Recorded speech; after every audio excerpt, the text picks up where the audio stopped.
this about me? How can I be silent when there's always joy inside my heart? How could I be quiet when you gave me light to pierce the dark? How can I be silent?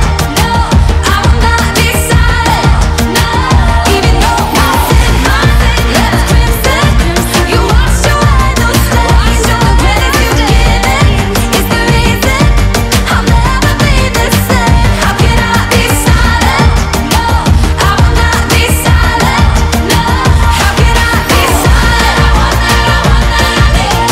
How can I be the one that I want that, I want that, I need? How can I be the one that I want that, I want that, I need?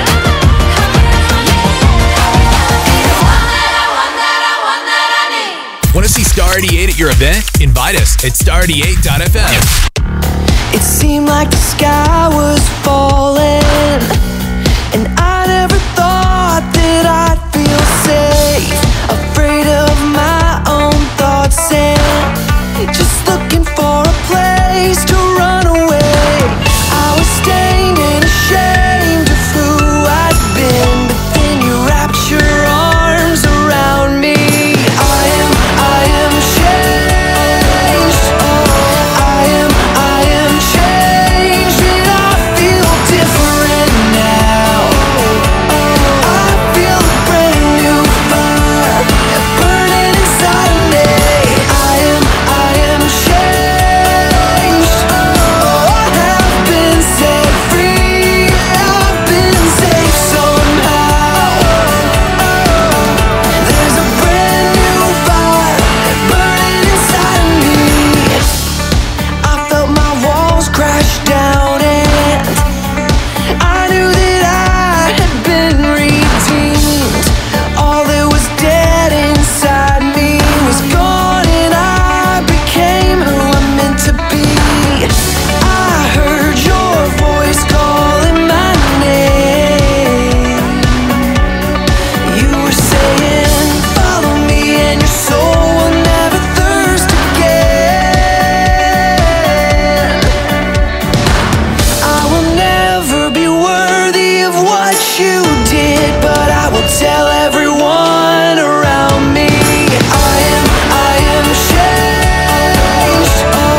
I am changed, and I feel different now.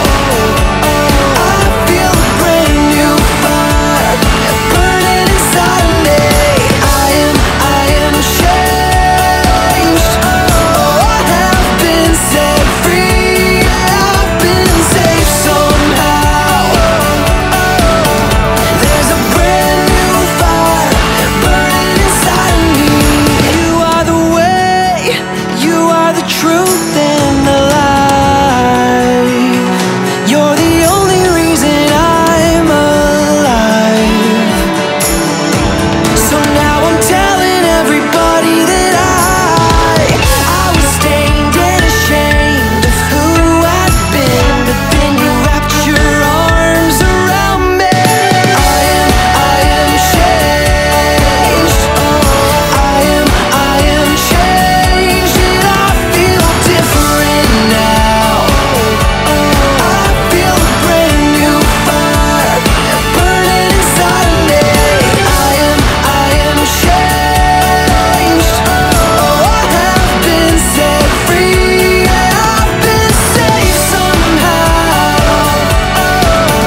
There's a brand new fire burning inside of me. Brand new fire. There's a brand new fire. Morning, everyone. So it's Tuesday. It was early May. And there came a great voice. Oh, the sound of your voice makes me want to punch myself in the throat. How about you cool it with the attitude? If you can't be professional, stay off the airwaves. God, this is going to be a long day. Places, everyone. Whoa, wait. What? Now I'm ready. It's showtime!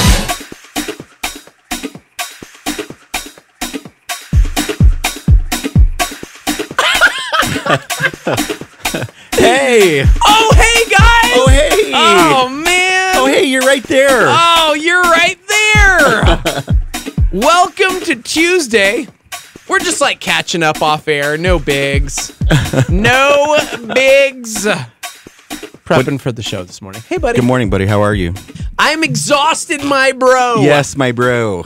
I have a really good friend on this campus. His name is Jordy, and he does film.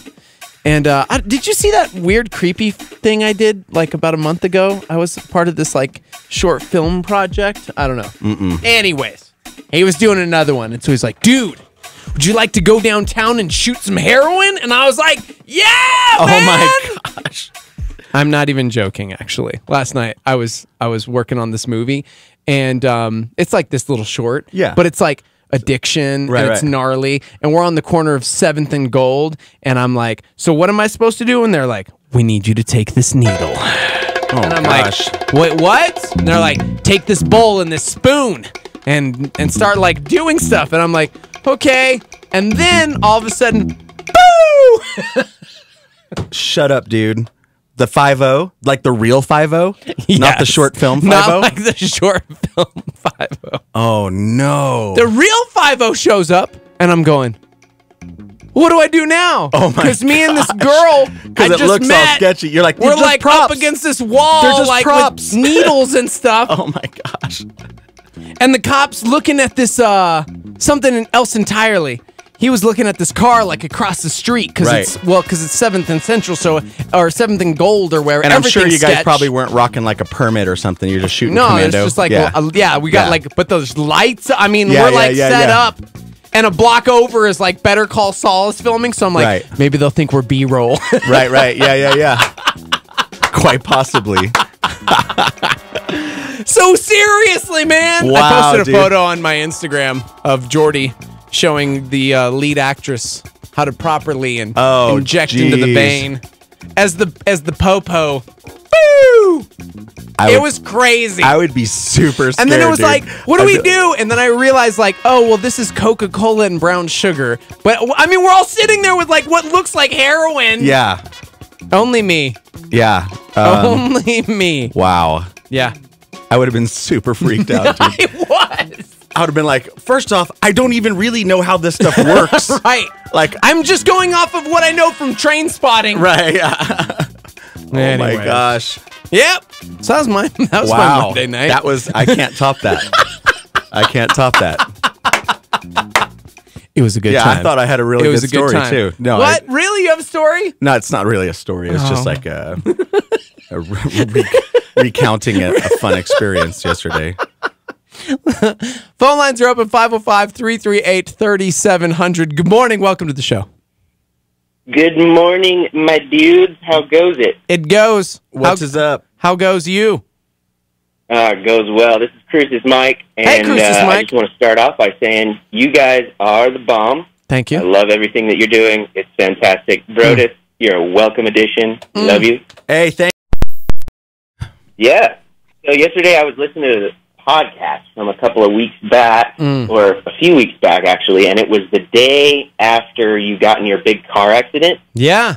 And it brought up a couple of questions that the Starmy would like to know. Oh, Okay? wow. Okay. First of all, hold on. Let me get music for first this. of all, Okay, go oh, ahead. do it. Yeah, go Do ahead. it. All right. So, Question number one. First of all, yes. Question number one is: Has the Dark Lord returned from the car shop that last time we heard he was Yeah. he was not, we weren't sure if he was going to the funeral pyre or what was going to happen Yeah. with that. So for those that don't know, my car, his name is Mazdarth. He's a Mazda 3. He's all blacked out. He's pretty great. Everybody loves him around these parts. Okay, because I was not getting Mazdarth. that combo. Yeah. I was like, Mazdarth. And March 29th to be exact, I got like smashed from behind. Right. And it took Mazdarth out. And there was a thought that I may have lost him forever to like the dark side, right. the junkyard. Yeah. So they got it. They did all the repairing and the assessing. But dude, I've been in the shop like 3 times because it's still like I'm actually currently waiting on weather stripping because it seems like something breaks now. That's what happens when somebody smashes you from behind doing like 35 miles an hour without braking. So is the car not totaled? They're fixing it? No, it's not totaled. Oh. So yeah. well, that's good to hear. That's what I was curious about. I was like, is Mazdarth alive? Maz Darth is alive and well. So now you have like a true Darth Vader. Yeah, or like a Death Star that is partially, but is fully functional. In the end, he saved you, though. He did. That's true. Dude, I was praising Maz Darth, man, because there's a safety bar, like a rear safety bar, that super protected me. I mean, it's if this is a second question, I'm actually currently in physical therapy 3 days a week because it did do a number on my body, unfortunately. So, yeah. That was sort of going to be the second question of just how things don't going. lie. You don't even good care. to hear that that's moving forward. Yeah, No, actually, the second question is more related to what you were talking about just a few minutes ago with, with your acting career. Yeah. Close. Acting career. You were coming back from your audition. Oh, yeah. And I haven't heard what happened with that. Like, are you in fact leaving us for the I'm not leaving sorry you. world of Hollywood? I mean, I'm not leaving you. But that doesn't mean anything about the audition. But I would never leave you nor forsake you. I may that's so sweet. Have to do some things. You know what I'm saying? So yeah. Okay. He did get. But yeah, what happened with the role? Did you get it or what? I mean, I don't know. Did I? I don't know. Did you tell him about how you auditioned for that safety video for the MVD? Yeah, that was it. Okay. It was the safety video. Yes. SOV, single occupant vehicle driver number 2. This one doesn't have speaking lines, but I'm excited about 4 years from now. It's okay. Okay, single occupant vehicle. Mike, thank you. It was good to catch up. Gosh. Man, that dude took his like role and responsibility as a listener. Yeah. And engaged and was, Yeah, he cared. Yeah. And speaking of, our boy Ariel just chimed in. Okay. He's got a black CX-5 that he calls Darth Maz. Nice. And I've got Maz Darth. I mean, we got to kick it. What? I miss that dude. I love Ariel. Ariel's awesome. Is it our Ariel? Yes, I just said our Ariel. Oh, I thought you were talking about someone else. Like, I don't know if it was like Espanola Ariel. I was like, I don't know that many dudes named Ariel. Yeah. This is more like Brooklyn, except I don't remember which borough, and I'm sorry, Ariel. Was it Brooklyn? He's Puerto Rican. Yeah. New York, by way of New York. And we just met someone else. Yes. We met Andre. Yeah, who was Brooklyn. Who's Brooklyn. Puerto Rican Brooklyn. And I immediately was like, after talking to him, I'm not even joking, I'm like, cool, I'm going to New York next week now. That's one of those questions where like, that would be the guy that'd be like, oh, you're Puerto Rican and from Brooklyn and you're in Albuquerque. Do you know Ariel? But they don't. Right? And I think that would be a semi-reasonable question in Albuquerque. You think? In Albuquerque. There's not like a massive Puerto Rican population in Albuquerque. True. That's very true. And so that's the kind of Hispano I am. My dad was born and raised Puerto Rico. I lived there for a while when I was young. See, that's great. I forget my mom that you like came to actually America lived from there. Italy. Yeah, I lived there for a bit. Oh my gosh. 505-338-3700. I guess we're taking phone calls. Good morning. Good morning. Morning, what's up? Hey, Joey. Hey. What's going on? Hey. So I have a question to ask you. Ask away. I feel like over the last few weeks we've gotten very close.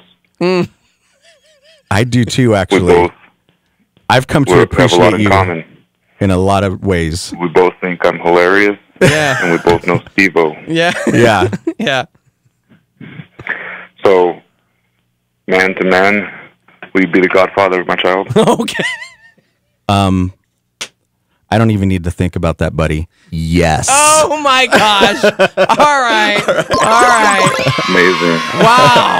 Wow. Heck yeah. Just instantly showing me up. That's cool. That's I'm so glad to hear that because my first selection wasn't really panning out. Okay, you know what? There was no ask. There, all of a sudden, I just found out I was the godfather. Oh, okay. I had a goddaughter running around somewhere that I'd never met before. Okay. I'm sorry, who's this?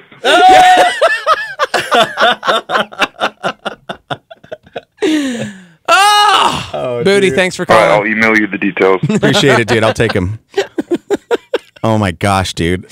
Booty. I don't know who that dude is. He's awesome. He's pretty amazing. By the way, shout out to Manhattan. That's where Ariel's from. Oh, right on. Yeah. Oh, good. We got clarified. We got clarification. He's chiming in. Which, by the way, there's so many ways you can chime in. 505-585-LIVE. That's 585-5483 if you want to text in. Somebody said, I got a white Mazda 3 that I call the Zoom Trooper. Because it's like Stormtrooper. Oh, yeah. Zoom, zoom. That makes sense. So, hey, yesterday I went over to Matt Carlson's house. Yes! He's an awesome bro. He is an awesome bro. He would be a pretty hilarious dude to come in and just talk to for a minute because he's awesome. Anyway, he got at first, and I have such mixed feelings about this. So tell me, have you ever tried like those super gnarly, like hardcore, like VR games? Where you put on like a giant Oculus Rift type thing, and they got like room scalers. Oh, I'm dope. Shut up, dude. Are you serious? Yeah. I've never tried one, right? Oh, and dude. so I always didn't want to because I see people wearing those things and, all like Ready Player One style. And I'm like, you can't really play these games without looking like a stooge, right? Oh, like, of course. I'm like, this is not like, I don't want to be part of this like mindless zombie masses jacked in and, part of the future that I fear, but I was like, but then the other side of me is like, I kind of want to try it. Right. And so, so I went over to his place and he's got like the thing, it's like a Vive. Is that what it's called? He's got like a really nice thing. And then he's got the, so this isn't like a PS4. No, this is like he got a PC just for this. Oh my god. Which is crazy because he's a total Mac dude, right? Yeah. But the Macs can't do it. He's the like Mac this. daddy. He is. And so so he got a PC and so he's got these like room scalers, right? And so and what a room scaler does, there's like these two little electronic things that you put up on the walls, and that way if you're walking around in this virtual world, you see this like Tron style like blue grid of a wall, so you don't really crash into anything for real, right? Yeah. So we were playing Ready Player One, which turns out is a game and I was like, I'll just try this, dude. I don't even know. And I was like, whoa. Like I straight up, now I understand like the YouTube videos. You see all those videos where like people are jumping and screaming and they're like, ah. Yeah, and I'm like, dude, come on. That stuff can't like freak you out. You're like, where you're at, you're not really there. But no, dude, it happened to me. And so I was playing this game and I was like, before I even knew what was happening, dude, I was like shooting lasers out of 2 laser guns in each of my hands, and I was like, just come on, come get it! And I was like, bah, bah, bah, bah, bah, and I was yelling and hooting and hollering, and things were jumping up, and I was screaming, and I was like running across this alien planet, and I felt like I was really there. Yeah, and I'm so bummed because like I can't get one of those in my house, dude. I would be on it nonstop. Nate Heitzig almost punched a hole through the wall here because we set one up with the TV right there to try it, and we were making fun for the same reason. I thought Nate shattered his hand. Oh my gosh. Because he punched the wall so hard. Oh, dude. So that's You're where in another universe. That's where a room scaler helps because it would keep you from. I love everything. You see about where the wall is. Okay, but I can't lie, dude. It was like one of the funnest things I've done. Yeah. My brother's like got the PS4 version, or whatever, and so we went over there. But he doesn't have anything like he calls us and he's like, "Hey, bro, you gotta come over and bring the kids. Like, we're gonna play some video games." Scotty, dude. And I'm like, yeah, dude, totally. And I'm like, okay, like, what do you? And he's like, yo, I got that like PSVR thing, yo. We gotta bring the kids over. We could all like play video games together and stuff. And so then I go over there, but it's not like. It wasn't cool like, hey guys, we're playing Ready Player One and just having a really good time. It was all like, welcome to it. Oh, it was like these like clown horror movie carnival. No. And so like I'm like, let me try it first. Right. And before then you traumatize my children. I peed a little and I was like, I don't think my kids should play this. No, dude. Oh my gosh, I would be terrified. Yeah, you don't want to try those games. I can't hang with. You don't want to try those games. Popping out, scaring me. It's awful. It was like this horror movie carnival. I'm not kidding. And that's like all he had. And so I'm like, fine, the kids can try it. It's a virtual nightmare. Yes. It is a virtual anyway, nightmare. It's just so crazy. Like, I guess I've been behind or I just didn't want to bother checking it out, but I didn't realize like how far that stuff has come, you know? Like, it was crazy. Oh, it was absolutely crazy. Absolutely. Yeah. I am a fan though, because it reminds me of what I wanted my future to be like. Oh yeah. So this is actually like for realsies. So I dig it. I still stand by. I still think you do look like a dork with all the stuff on. Oh yeah. Like I would be. That's not like that's not something I want to like. That's not an image I want people to have in their minds about me, to remember me. Yeah. Dude, he played that virtual game so good. Here's a picture of him, and it's just got these huge black goggles on the front of my face. Like he was so kind, you could see it in his eyes. But if you do it well, I looked like John Wick. I'm not gonna lie. They took video of me, and I was like jumping around and hiding behind things and shooting everybody in the face. I was John Wick. No, I was shooting like robots and little floating like they're fake people. Well, they're not. Yeah, I mean, but like even extra fake. Like there wasn't blood in anything. Yeah, there wasn't blood in anything else. Okay, good. I was karate chopping. I was taking knives from people. I was John Wick too. I just channeled that dog. I was just in there trying to make lasting that's my friendships. Dog. Oh yeah. I was like, hey, you're probably real. Oh wait, are you asking me how I'm doing, or are you really asking me how I'm doing? Like, do you really want me to answer? That's the video game we want in like our 30s. It's like you get older and it's like, I don't want to shoot anybody. I just like, it'd be cool to have somebody to go to the movies with, or like just hang out with maybe. Maybe there'll be like a VR game where you're just on a couch playing video games with somebody else next to you that is just like encouraging you while you're playing a video game. Dude, you aren't. You are doing that so good. Oh, thanks, man. This is great. I love it. You are doing that. You are a good video game player. Thanks, Astro Ball 2017. You're pretty great too, man. Activate the Ultra Hang Zone 3000. My friends are here. I would love everything about that, because let's be honest, we always want to hang out, but we never want to leave our house. Well, if there was real people on the other side, like like if we weren't getting like catfished or something, you know, like I'd be like, yes, dude. But so if it was you, then that'd be different. No, I don't want real people. I have to. Oh, you want fake friends? I don't want real people. Well, they have like real emotions, and they're going to respond to me and hold me accountable to certain things. I just want a robot. No, I just want a robot to like love me and hang on every word I say. I mean, that sounds awesome.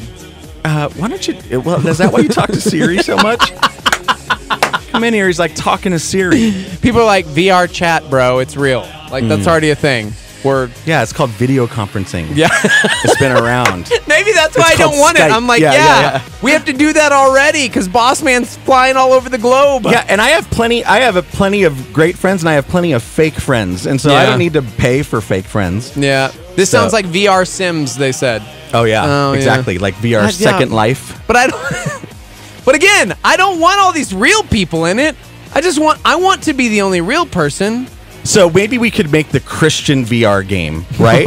That's like born again, right? And so you're like, you're born again to play, but then you get born again, but that more of like spawned into the environment. Oh and my gosh! And be like, bro, that was harsh, or bro, that was said in love, and and you gotta like say the right answers. Yeah. No. Okay. Wow.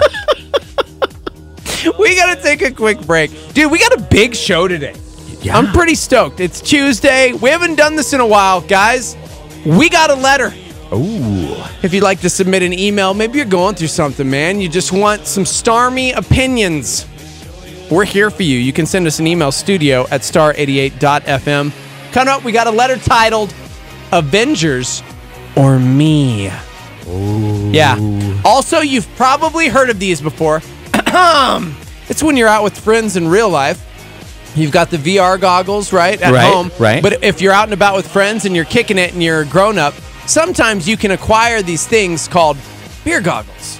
Right. Did you know there's a pretty good chance if you're listening from work right now, you're currently sporting coffee goggles. That's real. That's real, huh? This is real. We're going to talk about this. I'm serious. Also, because we are on the education band and we want to help you, I've got 5 habits that could add 10 years to your life. Ooh. Lord willing. Man, this is awesome. And it's one of them like getting hooked up to a machine. Yeah. This does not sound good. No. Like, It'll extend your life because we're basically just keeping your brain alive. Basically, Okay. yeah. And of course, because the Avengers are everything right now, I got a list of the top 10 superpowers we'd actually want to have. Okay. And number 1 is really surprising. Okay. Yeah. All right. Let's do it. Yeah. We'll be back. Yeah. Stay with us.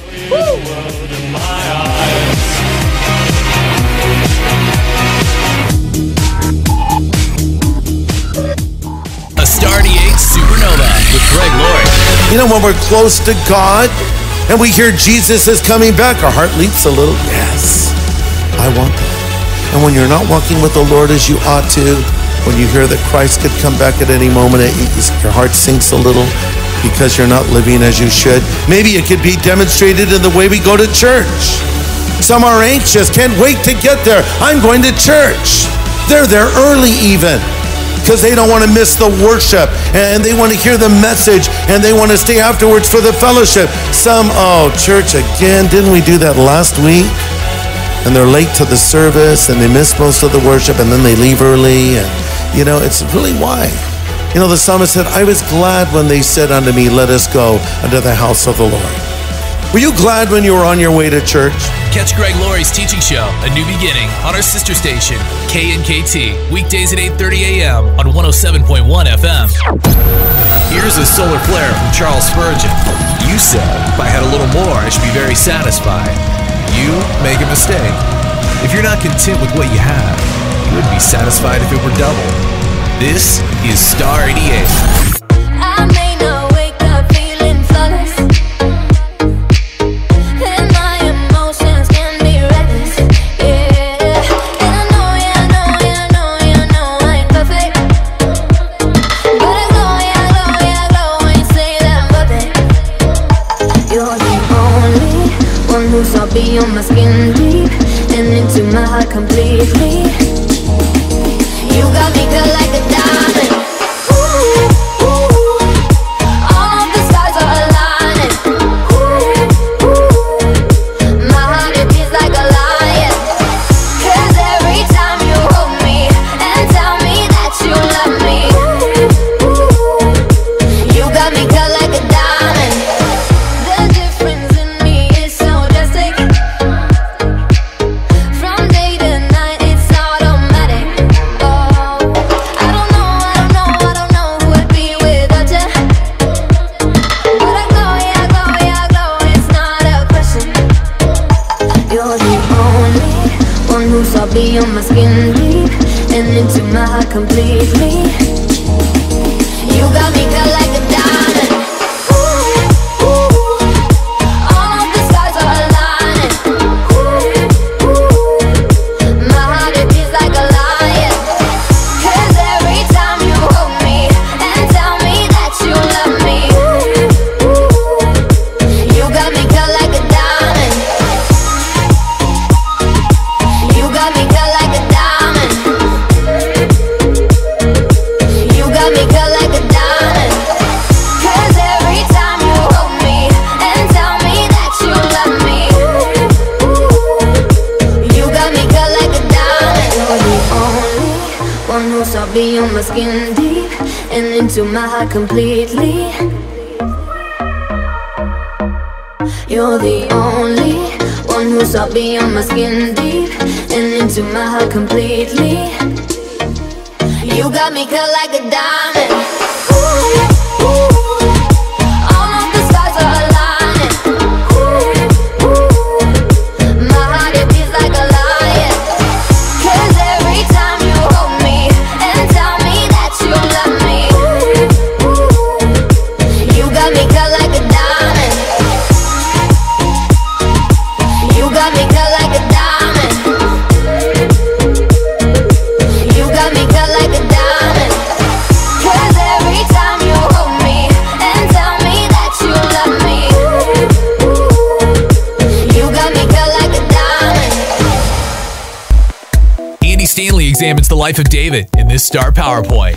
God established Israel for a very, very specific purpose. And the purpose for which God established Israel went way beyond Israel. Many, many years before that, God had made a promise to a man we've all heard of named Abraham. And he said, Abraham, through your descendants, I'm going to bless not just you, not just your family, not just your nation. I'm going to bless the entire world. One will come from you through which the entire world will be blessed. So God had a very, very specific purpose, a very specific agenda for Israel. And God wanted Israel to be unlike any other nation, so that in their success and in their wealth and through all the things that would happen in Israel, the surrounding nations would look at Israel and say, who is your God? Who is your God? And they would not look to the king of Israel, and they would not credit the king of Israel with the success of Israel. They would be forced to ask, who is this God? Who is this unique God that protects the borders of the land? That's Andy Stanley with a PowerPoint on Star 88.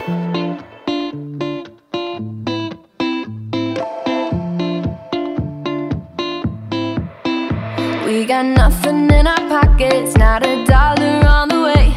All we got is one another and a dream.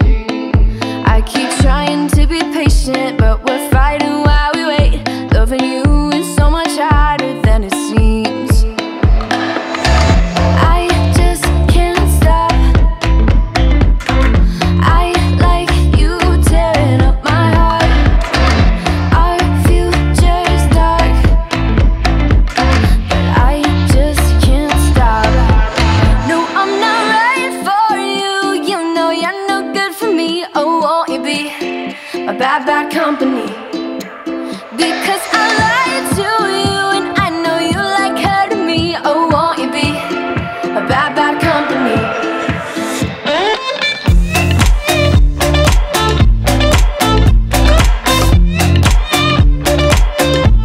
A bad, bad company.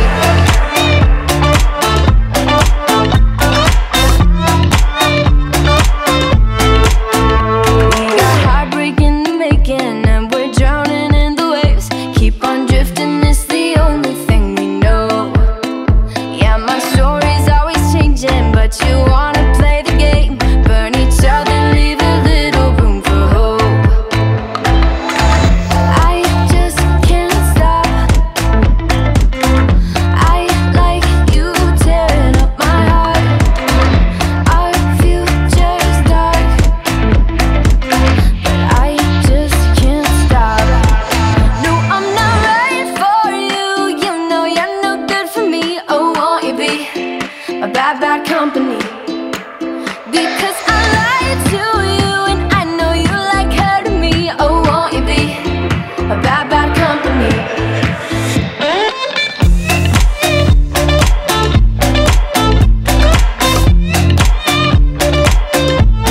A bad, bad company.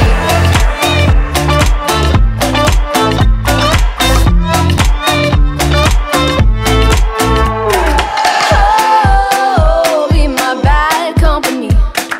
Oh, won't you be? Oh, be my bad company. Oh, won't you be? Won't you be? No, I'm not right for you. You know you're no good for me. Oh, won't you be my bad, bad company? Because I lied to you, and I know you like hurting me. Oh, won't you be a bad, bad company?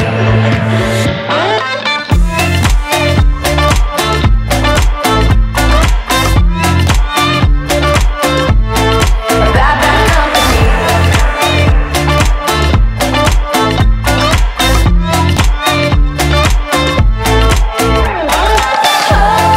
Oh, be my bad company. Oh, won't you be? Oh, be my bad company. Oh, won't you be? What's going on in the news today?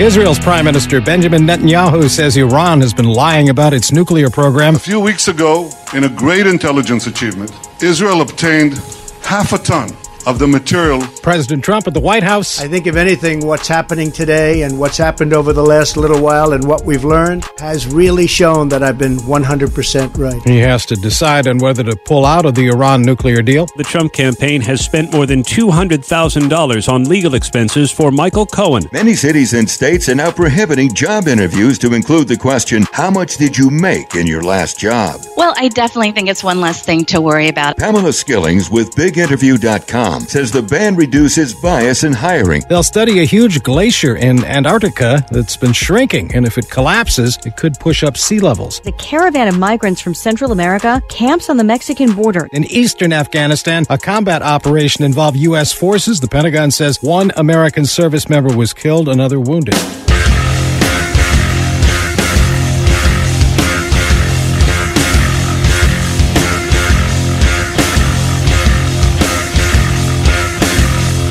Oh, hey, welcome to the morning invasion, y'all. Hey there. What? What are you doing, bro? Oh, just living the dream. I feel bad. That's like my go-to phrase lately, and that's usually Everyone a phrase says that's that, like, let's be real, it kind of sucks right now. But I'm living the dream. Yeah, no one ever... Living the dream. I hear that a lot. I've never You know what's said bad? that. I think that's a bad thing. Because I don't say that when things are great. Right. No one says they're living the dream when they're actually living That's the true. dream. Yeah. It's usually like a sarcastic, like, just living the dream. living the dream. Excited to be here. Yeah. I haven't. I've never used that response. What's your go-to response? Like, hey, Brodus, how are you? I'd be like, what's up, dude? And it's usually, as of late, I've not had too many responses because what's really happening is, where do I know this guy from? Where do I know this guy from? Where do I know this guy from? Where do I know this guy from? What's his name again? He obviously knows me. I know that. Where do I know this guy from? Oh, dang it. Oh, yeah. Bro, how's it going? Haven't seen you in a while. Everything good? Who is this guy? What is it? How does he... He knows my kids' names. What is this guy's name? It's gotta be... Like, I can't. That's my inner monologue going on. Yep. Yeah. So, yeah. Yeah. Oh, my gosh. So sad, but true. Yeah. Didn't that one girl break up with him? Like, what is it? What is it? Like his shoes. I think there's something about his shoes. Wait. His shoes look normal. Dang it. What is it? What is he? Oh. Is he? Oh, wait. I recognize that breath. Oh, what? He didn't brush his teeth. He's that one of those guys. All right, so that whittles it down to like 10 people. So then I file over to like halitosis memory categories. Okay, all right. Could either be this guy, this guy, or this guy. Man. Oh, dang, no. Is it an older thing, or is it just a too many people in our lives It's a thing? too many people thing. That's what I think. I think from being in this kind of industry for so long. Yep. I mean, unless you remember everyone perfectly, dude, because there's no way. I don't remember from being in radio everyone and doing perfectly. stuff for so long, and having met a lot of people from touring and having met so many people, it's not at all. And I'm usually pretty good about remembering, sometimes you just need a little jog. And then we talked about how I can absolutely forget someone that I had a big convo with like 2 days ago, forget their name. But I usually remember like what we talked about or what, it's just the name, but sometimes there's people that remember me from years ago. And I don't know where I saw them or how, I'm just like, oh, and so, so that's what goes on in my head. So instead of living the dream, that's what happens. Who is this guy? Is he on Facebook or something? I mean, friends are very, very important. Let's be real. Yeah. Especially if they're close to you. We got a letter that I think fits right along with this. Okay. Studio at star88.fm if you would like to chime in or if you'd like to send us a letter. Of course, the phone lines are open, 505-338-3700, or you can text in 505-585-LIVE. We just got a letter. We just got a letter. We just got a letter. Wonder who it's from. Oh. We got a letter, guys. And I don't know how to feel. I'm a nerd. You're a nerd. Yeah. We're nerds. I mean, So we I'm got a not, letter. I'm not as hardcore like You're not as hardcore. comic book nerd like Right. the way you guys are. But we're both dudes in here, so we're probably going to need some help from the ladies on this one. Okay. It So reads, this is a letter that.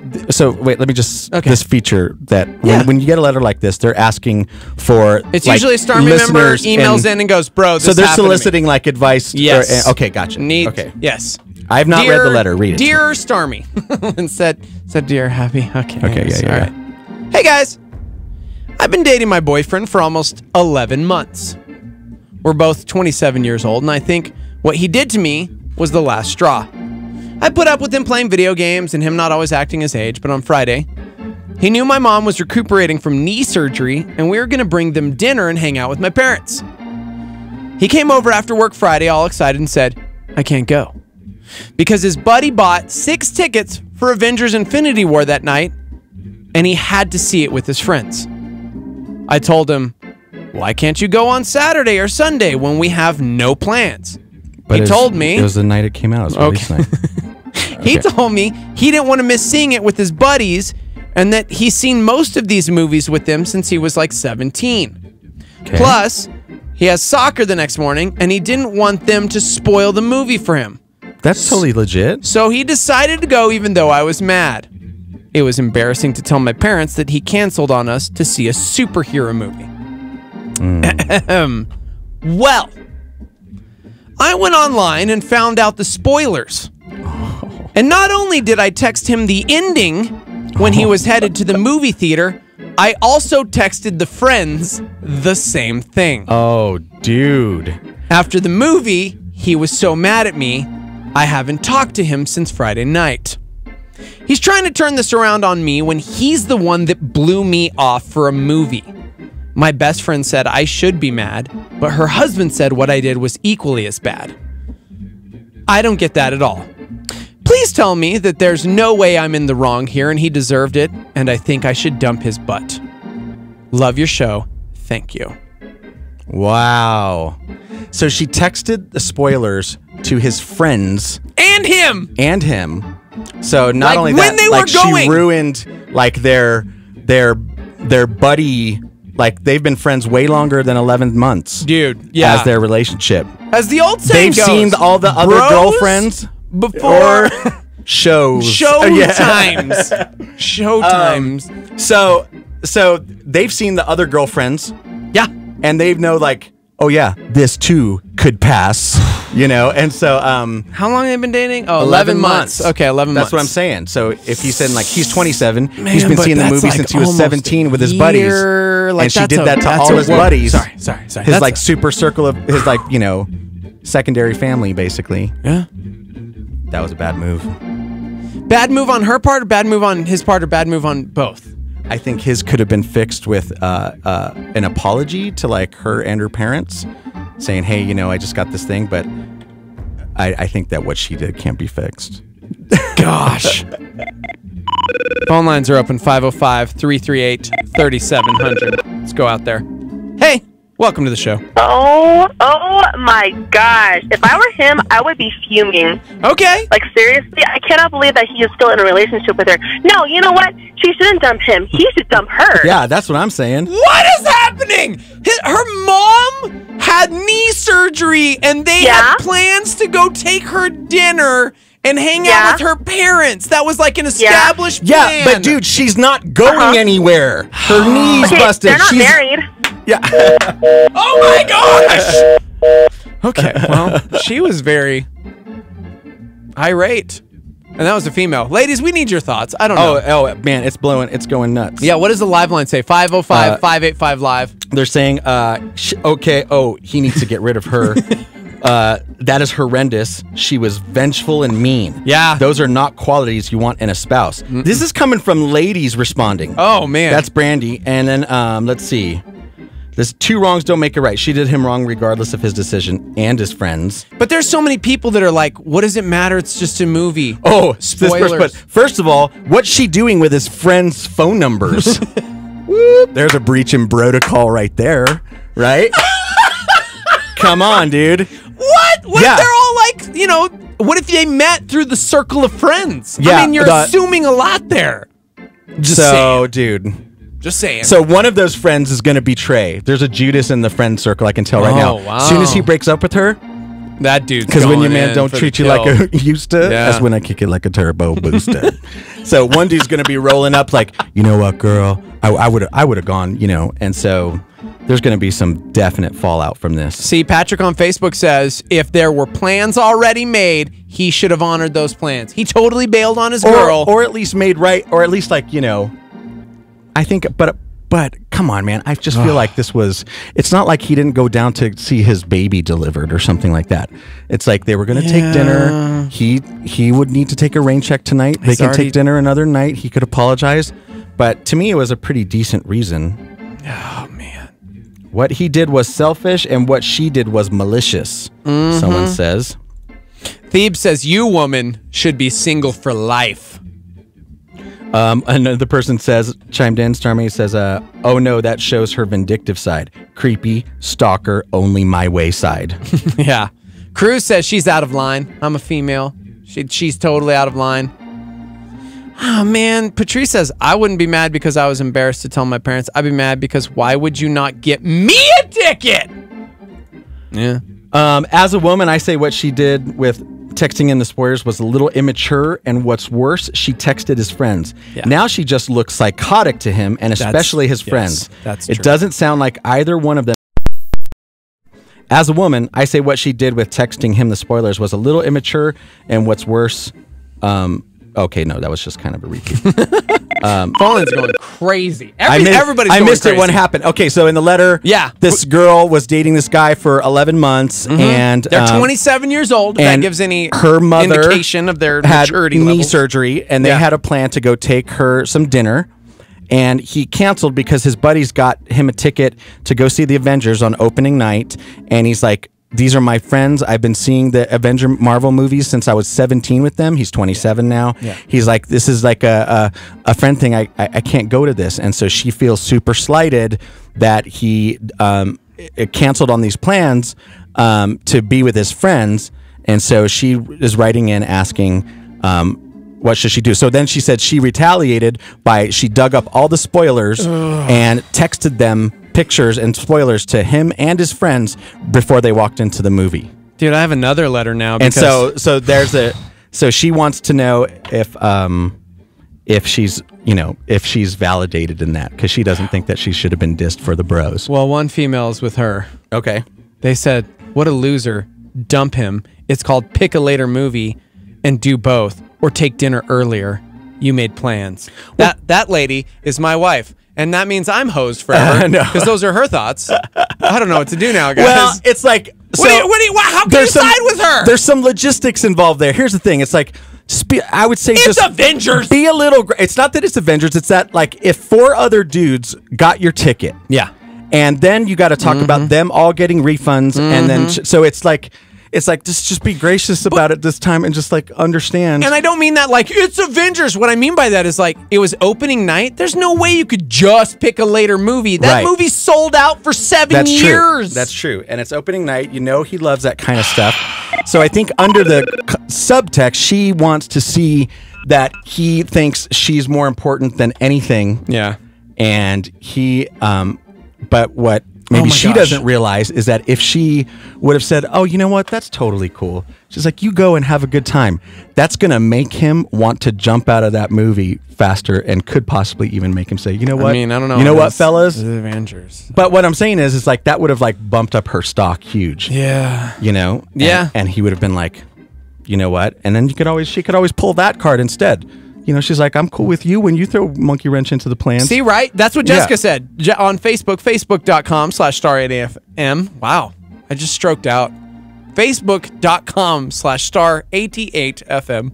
She said, been married 7 years. Get over it. There's always going to be things your significant other can't or won't attend with your family for whatever reason. It's her bad. Okay. Oh, thanks for holding. Another person said, if that guy was anything like me, he bought his tickets 2 months ago with his friends. Ooh. This was planned in advance. Yeah, but it says that his friend bought 6 tickets. So what if the friend surprised everybody? Like, booyah! Oh, it could be, yeah. Got tickets for all of us. Yeah, and someone else said, I mean, it's knee surgery, not could possibly die surgery. They aren't married. Sounds like a controller. Dude, phone lines are going if crazy. If that is a window into what his forever is going to be like, no, I know. I would say, dude, you do just not dodged a need laser that. beam. Yeah. Good morning. Welcome to the show. I just have to get this off my chest Oh, real booty. quick. Okay. Yeah, go ahead. You know, it really grinds my gears. What? TV shows or movies that try to teach a life lesson. Huh? That has nothing Like, to do. you don't know me. Thanks for the call, booty.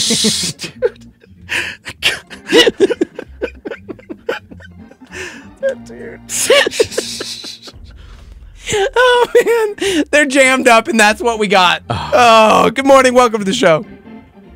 Hi. So I'm a nerd girl myself, and I went and saw Avengers opening night. No spoilers. But I won't. But there's a bigger problem that she even talked about in her letter. She mentioned how old they were, how long they've been dating, that he sometimes plays video games. Mm-hmm. So it sounds like she has a problem with his maturity already, and this is just like an out for her, that she doesn't have the maturity and the guts and the wisdom to be like, you know what? Maybe this isn't for me. Like, it seems like it was a really weak final straw, that maybe there was more going on already. But here's the thing. You're talking about her maturity and his maturity. She texted him and all of his friends spoilers of the movie in the most immature reaction ever. Right, so she can't be mad at him for maturity issues if she's going to turn around and, like, text him every single detail that he's been waiting for 3 or 4 years, probably. Yeah. So, I don't know. I feel like this is on her. Okay. Yeah, yeah. Well, you know, you can see it now. She's like, I'll change him. You know, man. I'll turn him into I'll turn him into just a super groom. Yeah. You know? Yeah. I'm going to make this guy husband material. He's going Man. to put away all these childish games, and he's going to get done with that, and you know, we're going to go to our white picket fence in Foreverland.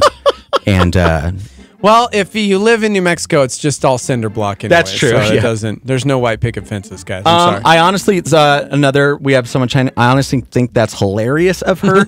You don't diss your girl's already made plans. I mean, that's a point. There's a point in there. If you're just joining us, we got a letter from a member of the Starmy who said, to sum it up, I've been dating my boyfriend almost 11 months. We're both 27 years old. She puts up with this video game playing, not always acting his age. On Friday, he knew my mom was recuperating from knee surgery. We had plans to bring them dinner and hang out with my parents.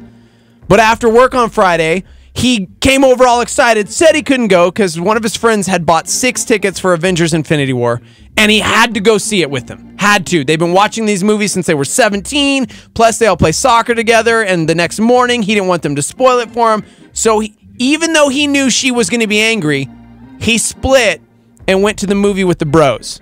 So she Googled the film and texted him and his friends spoilers of the ending Before they walked in, so they saw it. Yeah, this was like as And they so were she going into ruined the it theater. as they're going into the theater. She says, my best friend says I should be mad, but her husband said what I did was equally as bad. I don't get that at all. Please tell me there's no way I'm in the wrong here, and he deserved it. And I think I should dump his butt. That's what. So this dude, man, we had someone chime in, says, I'm a dude in a new relationship. If I ever do that to my girl, I hope she'd do the same thing. Do we need to give his phone number to her email? This Because is not. It sounds like this they're is match not a made in hell. dude. This is Then. not a dude. This is the girlfriend with his dude's phone. Her dude's phone. This is a girl who wrote this. I'm a dude in a new relationship. If I ever do that to my girl, I hope she'd do the same thing. And so then he shows the text her, look what I said to them, honey. Look what I said to them. And she's like, you'll be perfect. Oh, man. We got time for one more call. Let's see. Good morning. Welcome to the show. Morning.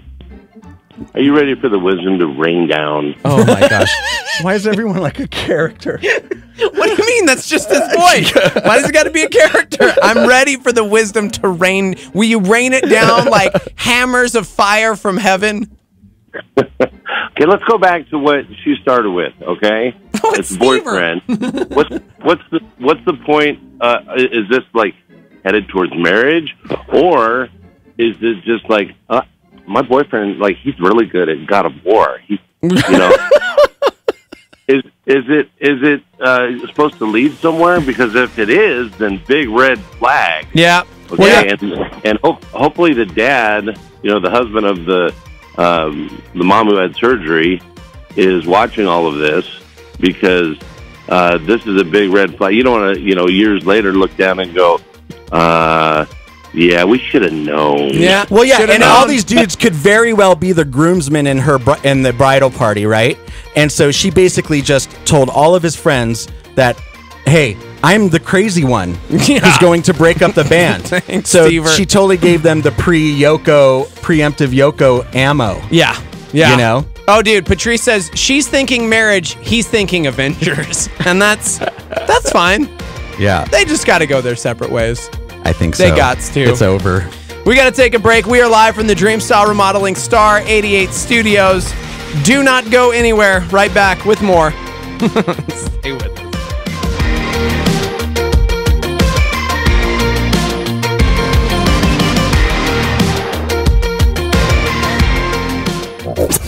I'm Heidi, and here's what's happening.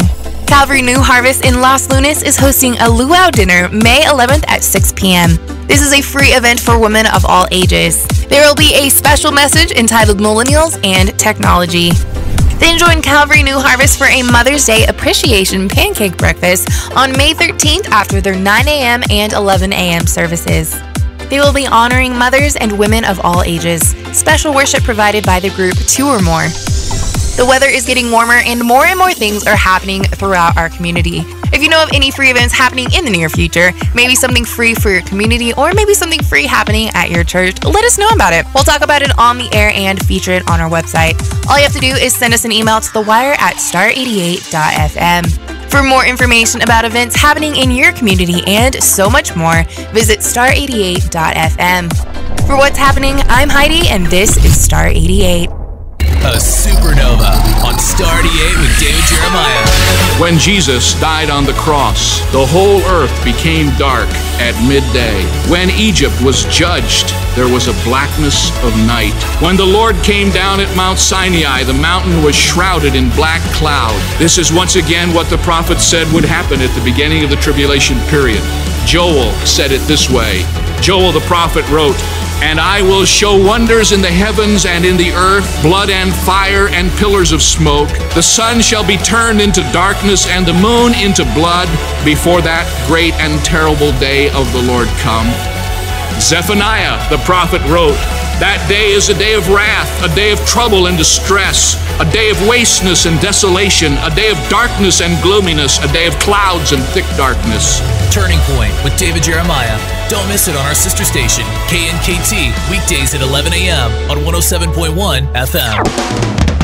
This is KLYT, Albuquerque, Santa Fe, New Mexico's fresh alternative. Star 88.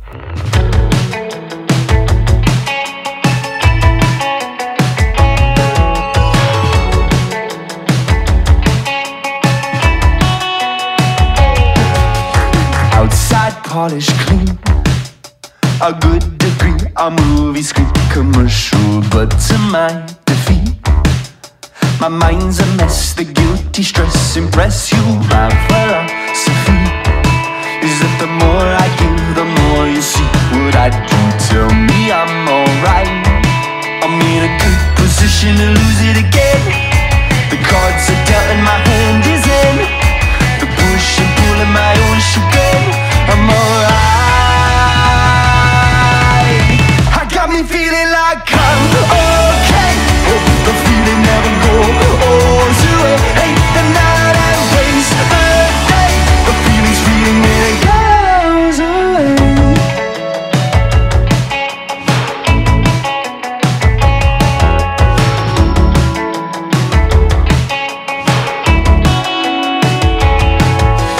I can find a peace of mind. Slow it down, relax the lifestyle. Make you think I'm of the times. Back and forth, we're doing fine. I'm in a good position to lose it again. The cards are dead and my hand is in. The push and pull of my own chagrin. I'm alright. I got me feeling like I'm okay. Hope the feeling never goes away.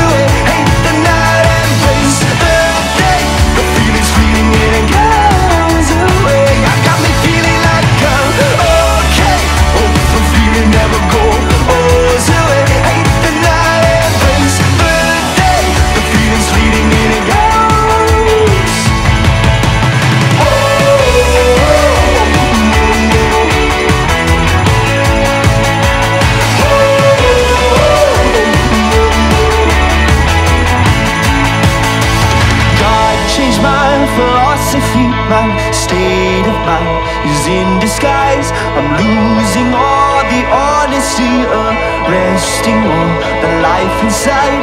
Tell me that I'll be alright. I tried myself and came up dry. Give me more that satisfies you. You're okay, then I'm okay. You got me feeling like I'm okay. Oh, if the feeling never goes away. On the night and face the day, the feeling staying never goes away. You got me feeling like I'm okay. Oh, if the feeling never goes away. On the night and face the day, the feeling staying never goes away. You know, sometimes we get a little carried away with the music and Star 88. I'm just interference, noise and whispers, a shadow on the line. I'm dust on the record, stop the static, the quicker compromise. A discord, a spark, a silhouette, a shade, a ghost, an echo of what's left. Help me touch the ground, 'cause all that's heavy in me still won't weigh me down. Path of least resistance, pins and needles, a short circuit to the ground. I am interruption, infinite and momentary. A moment's distraction, incomplete and temporary. Help me touch the ground, 'cause all that's heavy in me still won't weigh me down. Bring me back to the surface. I'm done with this weightlessness. Help me find my way back to hell.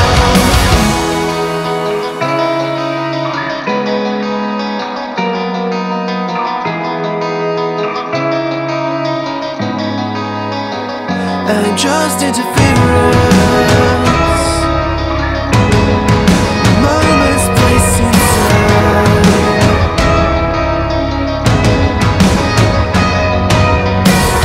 And I am interruption, infinite and momentary.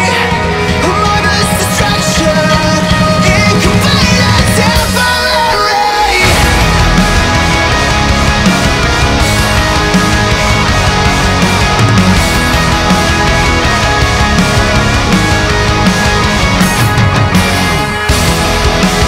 Help me touch the ground, 'cause all that's heavy in me still won't weigh me down. Bring me back to the surface. I'm done with this weightlessness. Help me find my way back to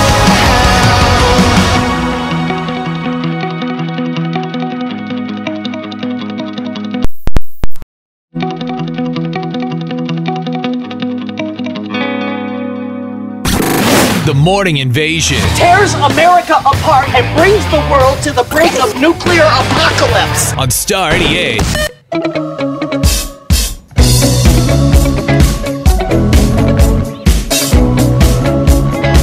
Oh, hi. Oh, hey, my bro. Good morning, my bro. Welcome to Tuesday. Yes, it's here. We made it through Monday. That's the big deal. Yeah. I mean, some of us did. If you're just joining us, we had a letter in the 7 o'clock hour that blew up the phone lines. Girlfriend basically spoiled Avengers for a boyfriend who chose to go to the movie instead of hang out with her mom and dad. That's bad. It was pretty bad. Yeah. So, we got through it. I don't know if they're going to get through it. And I would say that a majority of the responses to the letter, unfortunately, the girl writing the letter was asking if we could validate her Right? ruining the movie Her for them. revenge. But we kind of can't. Yeah. Most of the responses were like, He needs to dump her. Yeah. It's not going to work out. It's not. Yeah. She sounds like she's part of the evil empire. Yeah.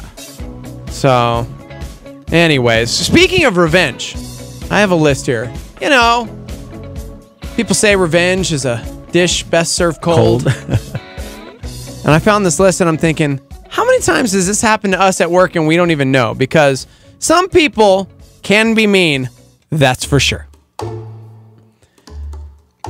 44% of people claim to have gotten revenge on a coworker.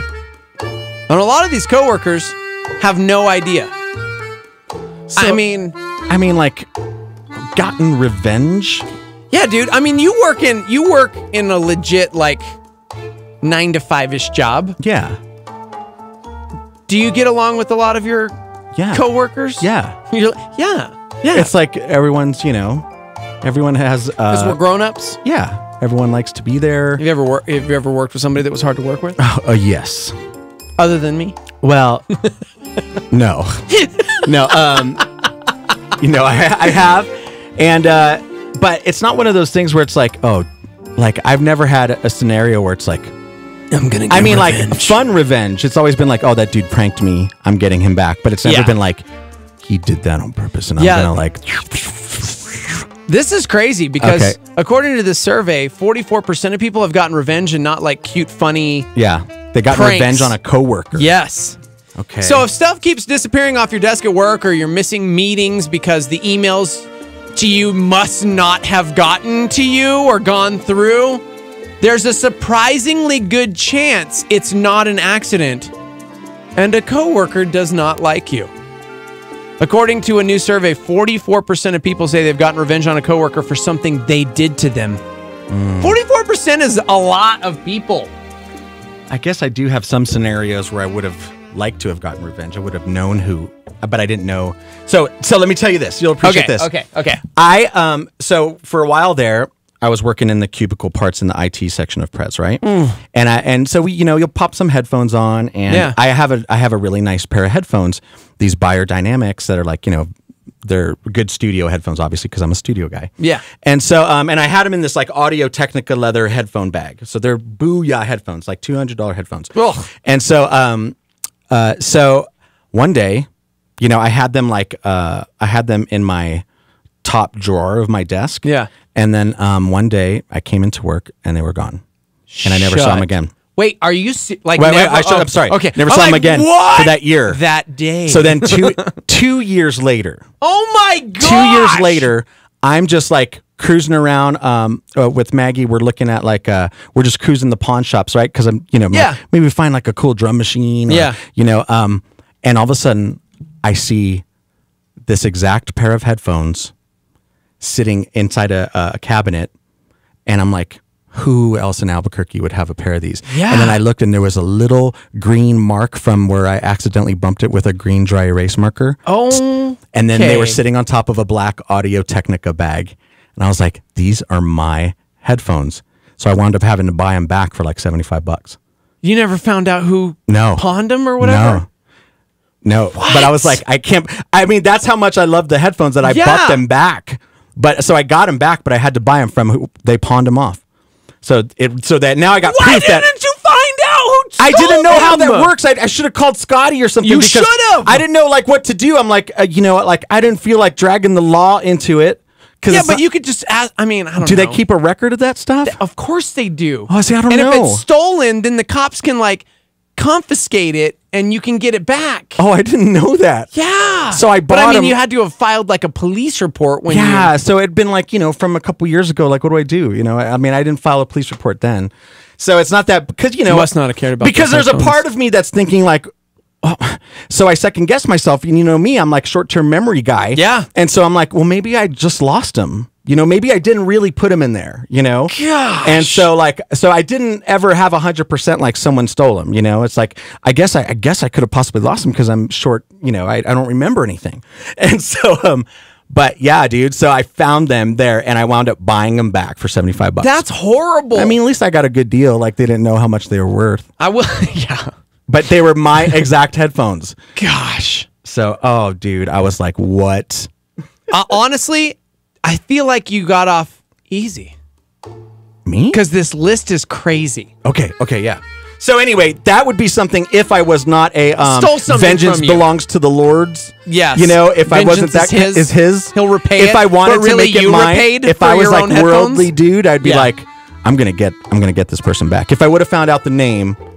This is the list of the top 10 things people have admitted to doing to their coworkers. Now think about that. This is what they've admitted. So, number 10, delete important things from their computer.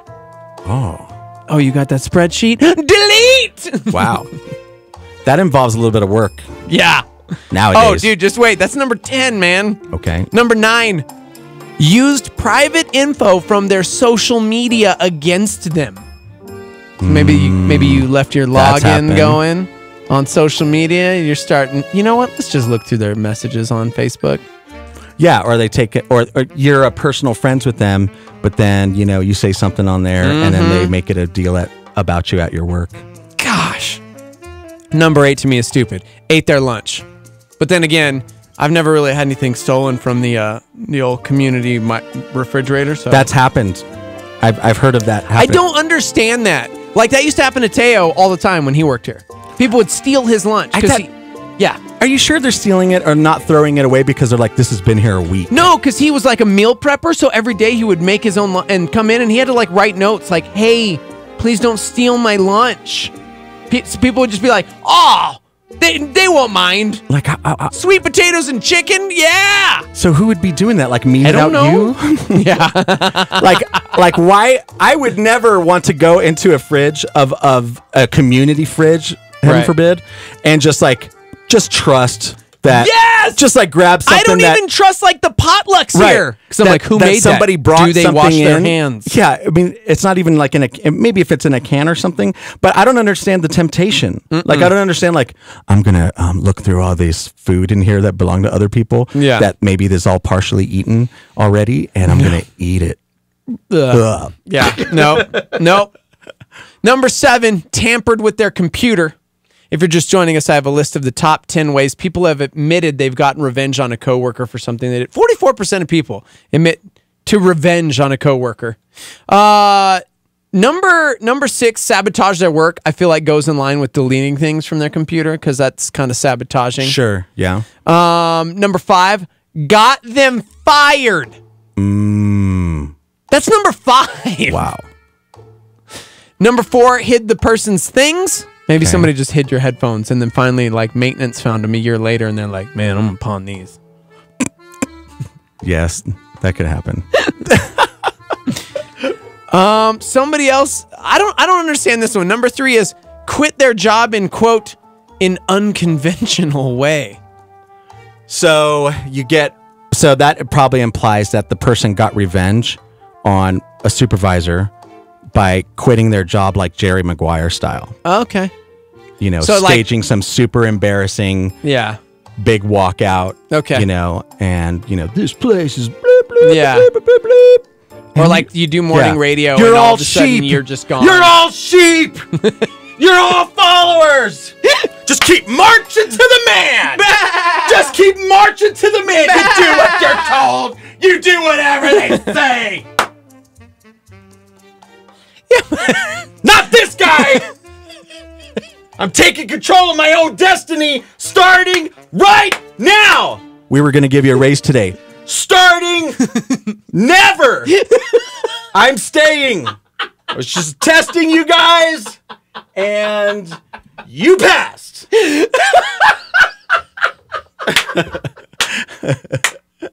Because let's be real, it all comes down to money. Also, I need to let HR know and that I have Tourette's. That was it. It was not. I didn't mean any of that, you guys. Oh man. Yeah. Gosh, I don't even care about this list anymore. That was hilarious.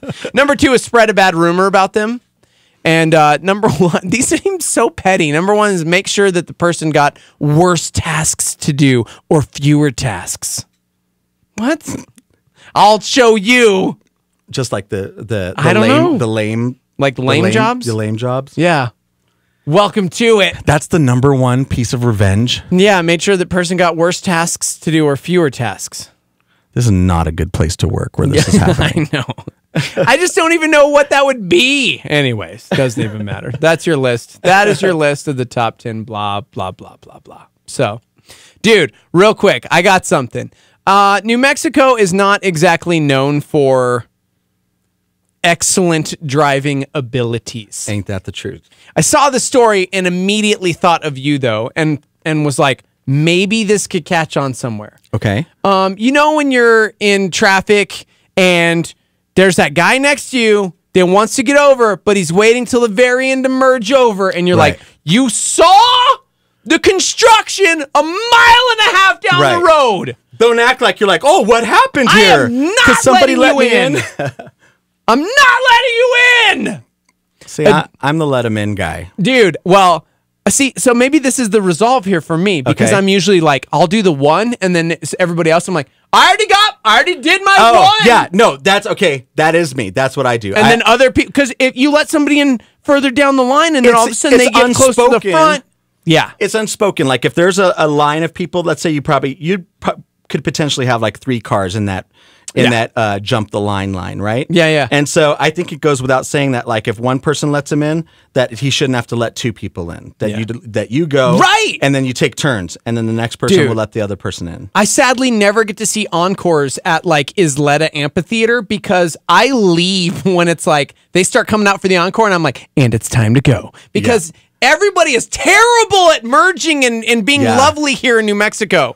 So a dude in Houston posted this video on Facebook, and I thought, maybe this is the way to do it. He was sitting in traffic, and a guy was trying to cut in front of him, and here's what he did. You trying to get in? Let's take paper, rock, scissors for it. Paper, rock, scissors.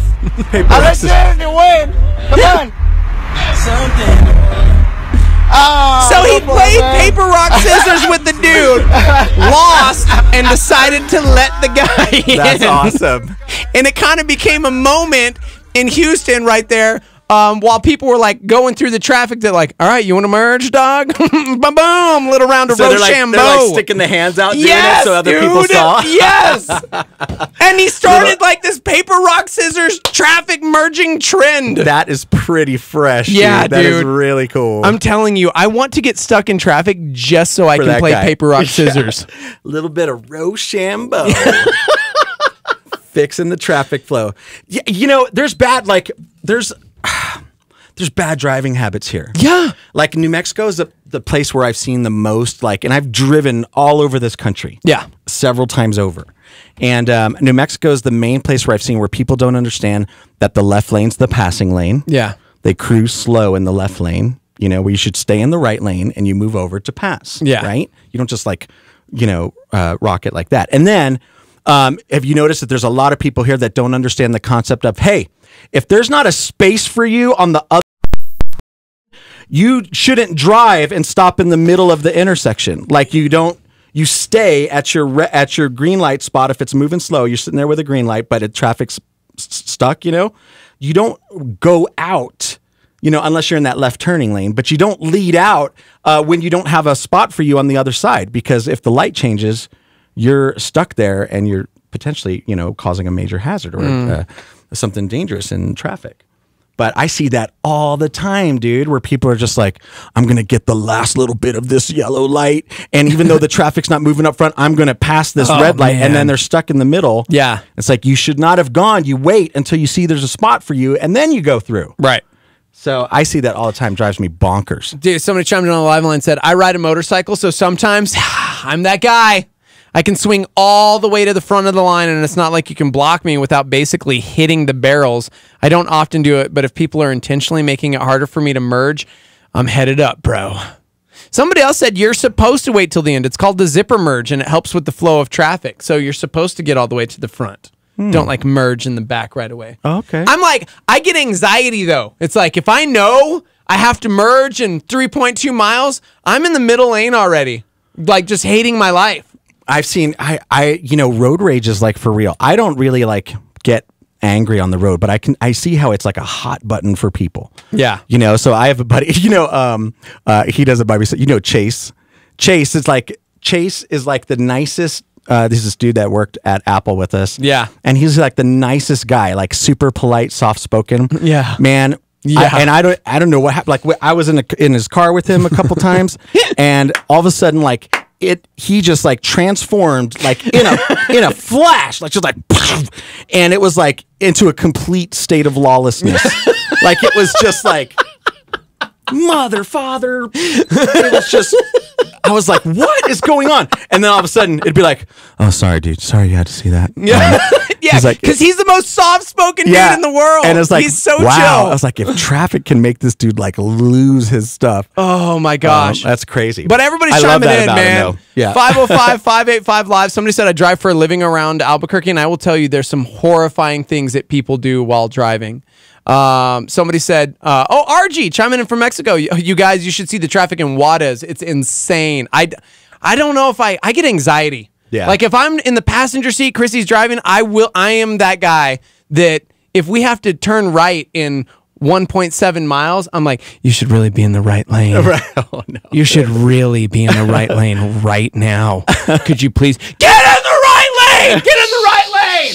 Because here's what happens. She's not paying attention and just rocking her JT. And next thing you know, she's like stopping traffic because she's trying to get into the right lane at the last second. Right. I'm like weird about it, man.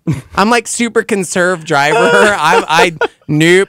I don't like it. Dude, you would hate driving in another country. Probably. Yeah. Probably. I don't like when I go to New York, thankfully subways like 89% of the time. Yes. But our friends who live out there have a car. And so there were a couple times where we had to take a car and it was like, I hate all of this. Yeah. Because everybody's honking. And it's like, well, they're not being mean. It's just Right. like, it's a different honk, but everybody's honking and just going. And I'm like, it's just too stressful. When I went to Hate the it. Philippines, dude, it was a literal free for all.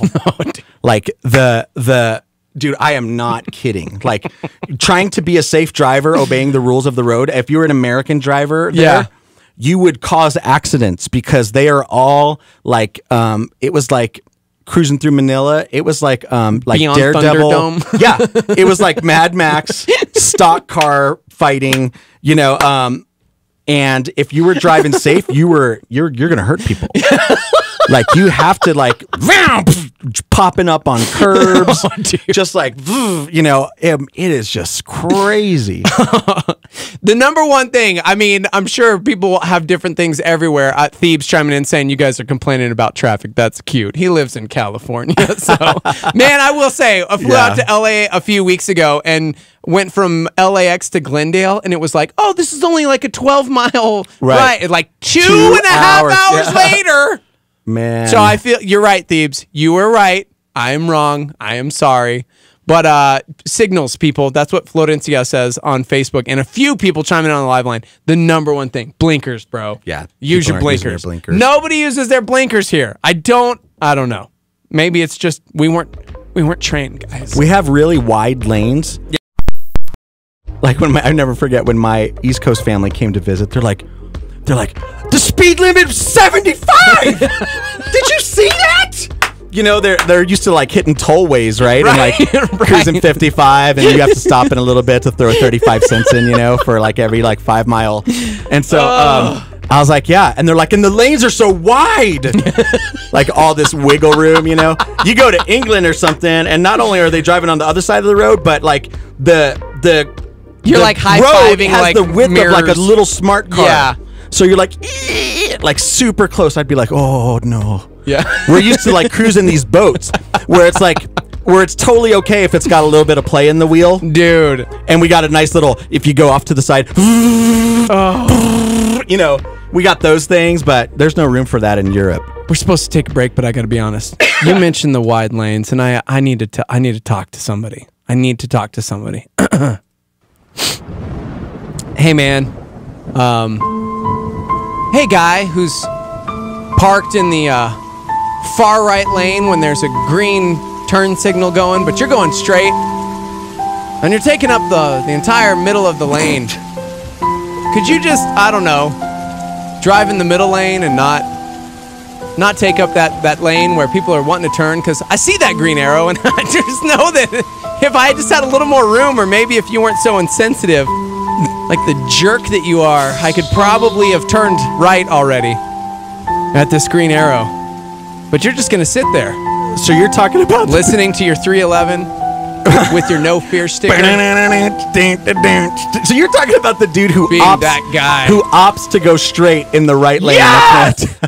And I'm like, it's next not a in turn line. only lane. It's not. And so he could go straight or he could turn, but it's like, you see that green arrow, bro.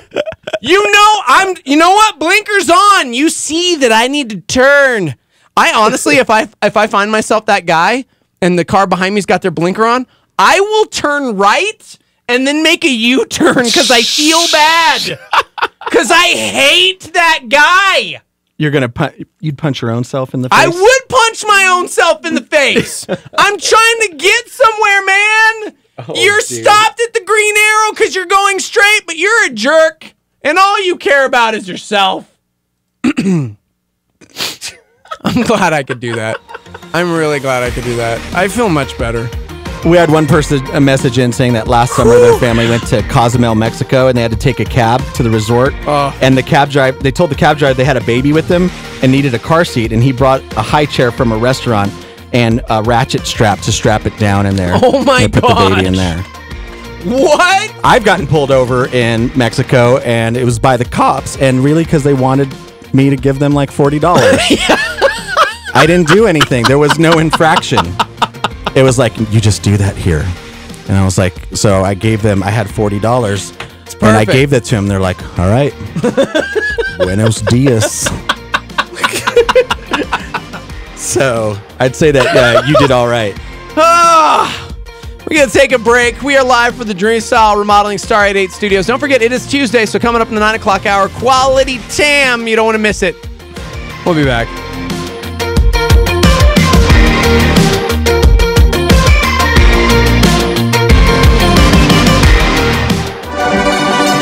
This is a fresh thought.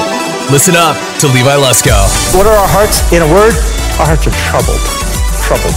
That's why Jesus spoke immortal words when he told them, let not your hearts be troubled. It's a big word in the Greek. It means being agitated, being churned up. It means being very afraid. One time Jesus he was just a sneaky guy. I mean, he was a prankster. You know, the disciples are in the storm that he told them to go into. He said, go to the other side. You know, like you just see him. Like I see mischievous Jesus. He said, go to the other side. I'll meet you over there later. And he runs off. And then a storm comes, right? And they get afraid. Their hearts are troubled. Now here's the thing. The answer to their fear is in his instructions originally. He said, I'll see you on the other side. He didn't say, go die in the middle of the lake. For more fresh thoughts, go to LeviLusko.com. A solar flare from Charles Spurgeon. Our anxiety does not empty tomorrow of its sorrows, but only empties today of its strengths. Star 88.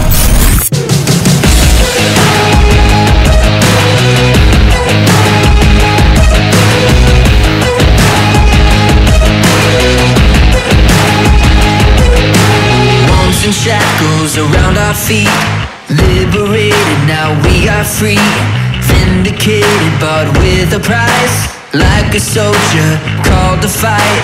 We won't be afraid of nothing. Our hope is in this one thing. You go before us, we won't be shaken, 'cause you and I, we are warriors, we are victorious.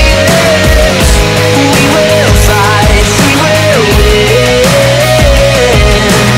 So take every dream, this time it's down. You can light them up, watch them hit the ground, 'cause we know who's on our side. More than conquerors, we are warriors. We are warriors.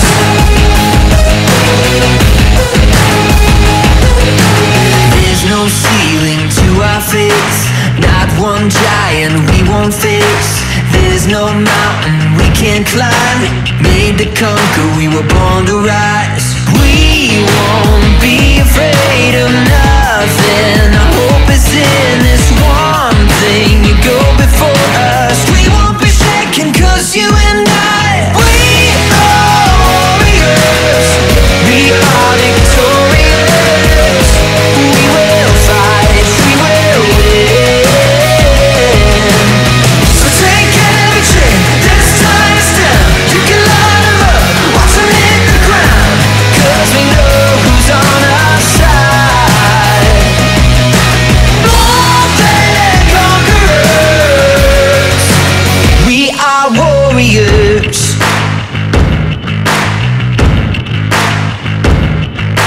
We are warriors. We are warriors. More than conquerors. More than conquerors. We are warriors. Warriors. Warriors. We are warriors.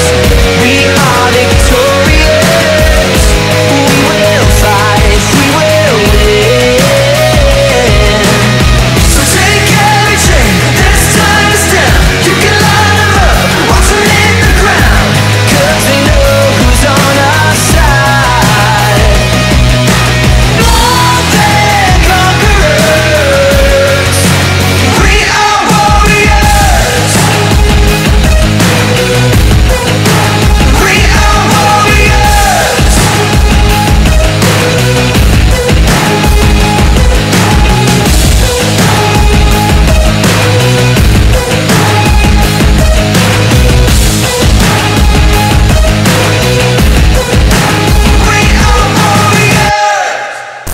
Now, a Star 88 PowerPoint. Here's Francis Chan. Now, what does that do to you? I know some of you grew up in church, so you're used to hearing the word God. And you say it over and over and over, and you lose its meaning when we say that word God. We're talking about a being who right now is so different from us that if he tore the roof off of this Colosseum and he let us look at his face, we would all die immediately.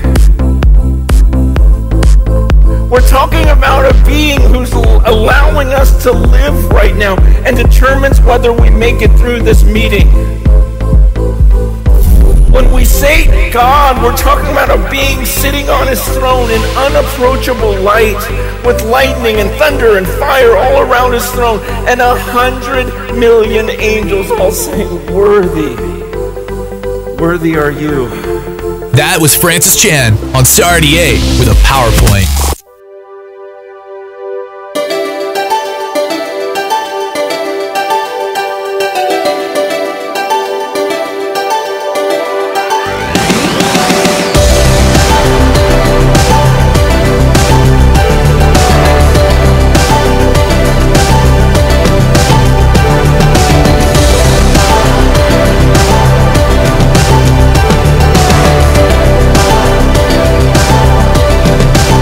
We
Israel's Prime Minister Benjamin Netanyahu says Iran has been lying about its nuclear program. A few weeks ago, in a great intelligence achievement, Israel obtained half a ton of the material. President Trump at the White House. I think, if anything, what's happening today and what's happened over the last little while and what we've learned has really shown that I've been 100% right. He has to decide on whether to pull out of the Iran nuclear deal. The Trump campaign has spent more than $200,000 on legal expenses for Michael Cohen. Many cities and states are now prohibiting job interviews to include the question, how much did you make in your last job? Well, I definitely think it's one less thing to worry about. Pamela Skillings with BigInterview.com says the ban reduces bias in hiring. They'll study a huge glacier in Antarctica that's been shrinking, and if it collapses, it could push up sea levels. The caravan of migrants from Central America camps on the Mexican border. In eastern Afghanistan, a combat operation involved U.S. forces. The Pentagon says one American service member was killed, another wounded. Man, I just always love the news. Yeah. It just reminds me why I watch the news every day on television. That was a bag of goodness. All of the news. Oh, gosh. But that song you played right before that from Lael, that was dope. Dude. Yeah, I really liked it. It's Schneewiesen. He's from Number One Gun. Yeah. He's had like a few projects. That dude's awesome. What was his other singular word project? He had another project that was him. Yeah. I didn't know of another one. Number One Gun was his main thing. Yeah, but then he had another project after that. I think it was just his name, actually. Yeah, Jeff. It was Jeff Schnee. Jeff. Schneewies. Whatever. Schneewies. Schneegelvargen. Schneewies. He's a great dude. Yeah. He makes some great music. He's I can had see a why few he switched projects, to though. Lael. Lael? That's easier to say than Schneewies. I swear he had another project, too, that was like... It's SCHNEEWEIS, I think. Yeah. Schneewies. Schneewies. Oh, Follow As You Lead. Yeah. Yeah, that was But a that jam. was just his... As his solo name. Yeah. That was a jam. I was just looking. Anyways. Just looking. So you talked earlier about like this thing of like, you know, people say the rose-colored glasses is one thing you could say where you're kind of looking at someone in a better light than you should. And then there's like the awful phrase of beer goggles, where the idea is you thought someone was pretty while you were under the influence. Yes. And then, but now you're talking about, you said something about coffee goggles. Oh, yes, I did. What is that? I'm sporting them right now. Live from the Dream Style Remodeling Star 88 Studios. Hanging out with you. Like, what are coffee goggles? Well, I'm not going to lie. Wait, what's this guy's name? What is his name? I think it's Steve. I'm pretty awesome right now. He seems to know me, but I don't know. I'm a bundle of joy in hard times. There's a lot going on in my world. Okay. And sometimes I can be a grump. I can be hard to hang around with. Let's be real. Right. But as long as I got my cup of joe, apparently there's a real term, and it's making its way through the coworker rounds. Why is Steve-O so chipper today? What's going on with that dude? In coffee goggles. That's right. We know how every other goggle works that you just mentioned. You know, people are more attractive, people are kinder, you just want the best for them because those rose-colored lenses, whatever it is. According to a new study out of the University of California at Davis. Coffee goggles make you think people are better than they actually are. Okay, wait. You have the coffee goggles on? I think you do because you think I'm awesome. Researchers say that when people drink coffee before a conversation at work, it helps them focus and makes them feel more positively about the people they are interacting with. So, maybe coffee definitely makes... Yeah. Yeah, you don't usually see coffee make people angrier. Right. Yeah. Gets you that pick-me-up, and then you're like, oh, there's Susan. There's Susan. There's Annette. Oh! But then you're like sipping down that coffee. Oh my and you're gosh, like, Susan is so great. Susan, how was your weekend? And then she's like, oh my gosh, knitting and blah blah blah and Downton Abbey and blah blah blah blah blah. And then Annette commented, she was like, we should go here. And I was like, yes, oh my gosh. But because of coffee, you leave there going, Susan's pretty all right. Now, let's pretend like you're Keurig on the fritz. That K-cup, no bueno. Didn't have time to stop at the Mickey D's or wherever it is you get your coffee. Oh, there's Susan. Your K-cups on the fritz? I mean, you don't know. Could be on the fritz. Something's on the fritz. You see Susan again, and you're going, ugh, Susan. And then she comes up, and she's like, oh my God, this bacon. I thought I had this bacon. I was talking about it. And then you leave there, and you're like, I hate Susan.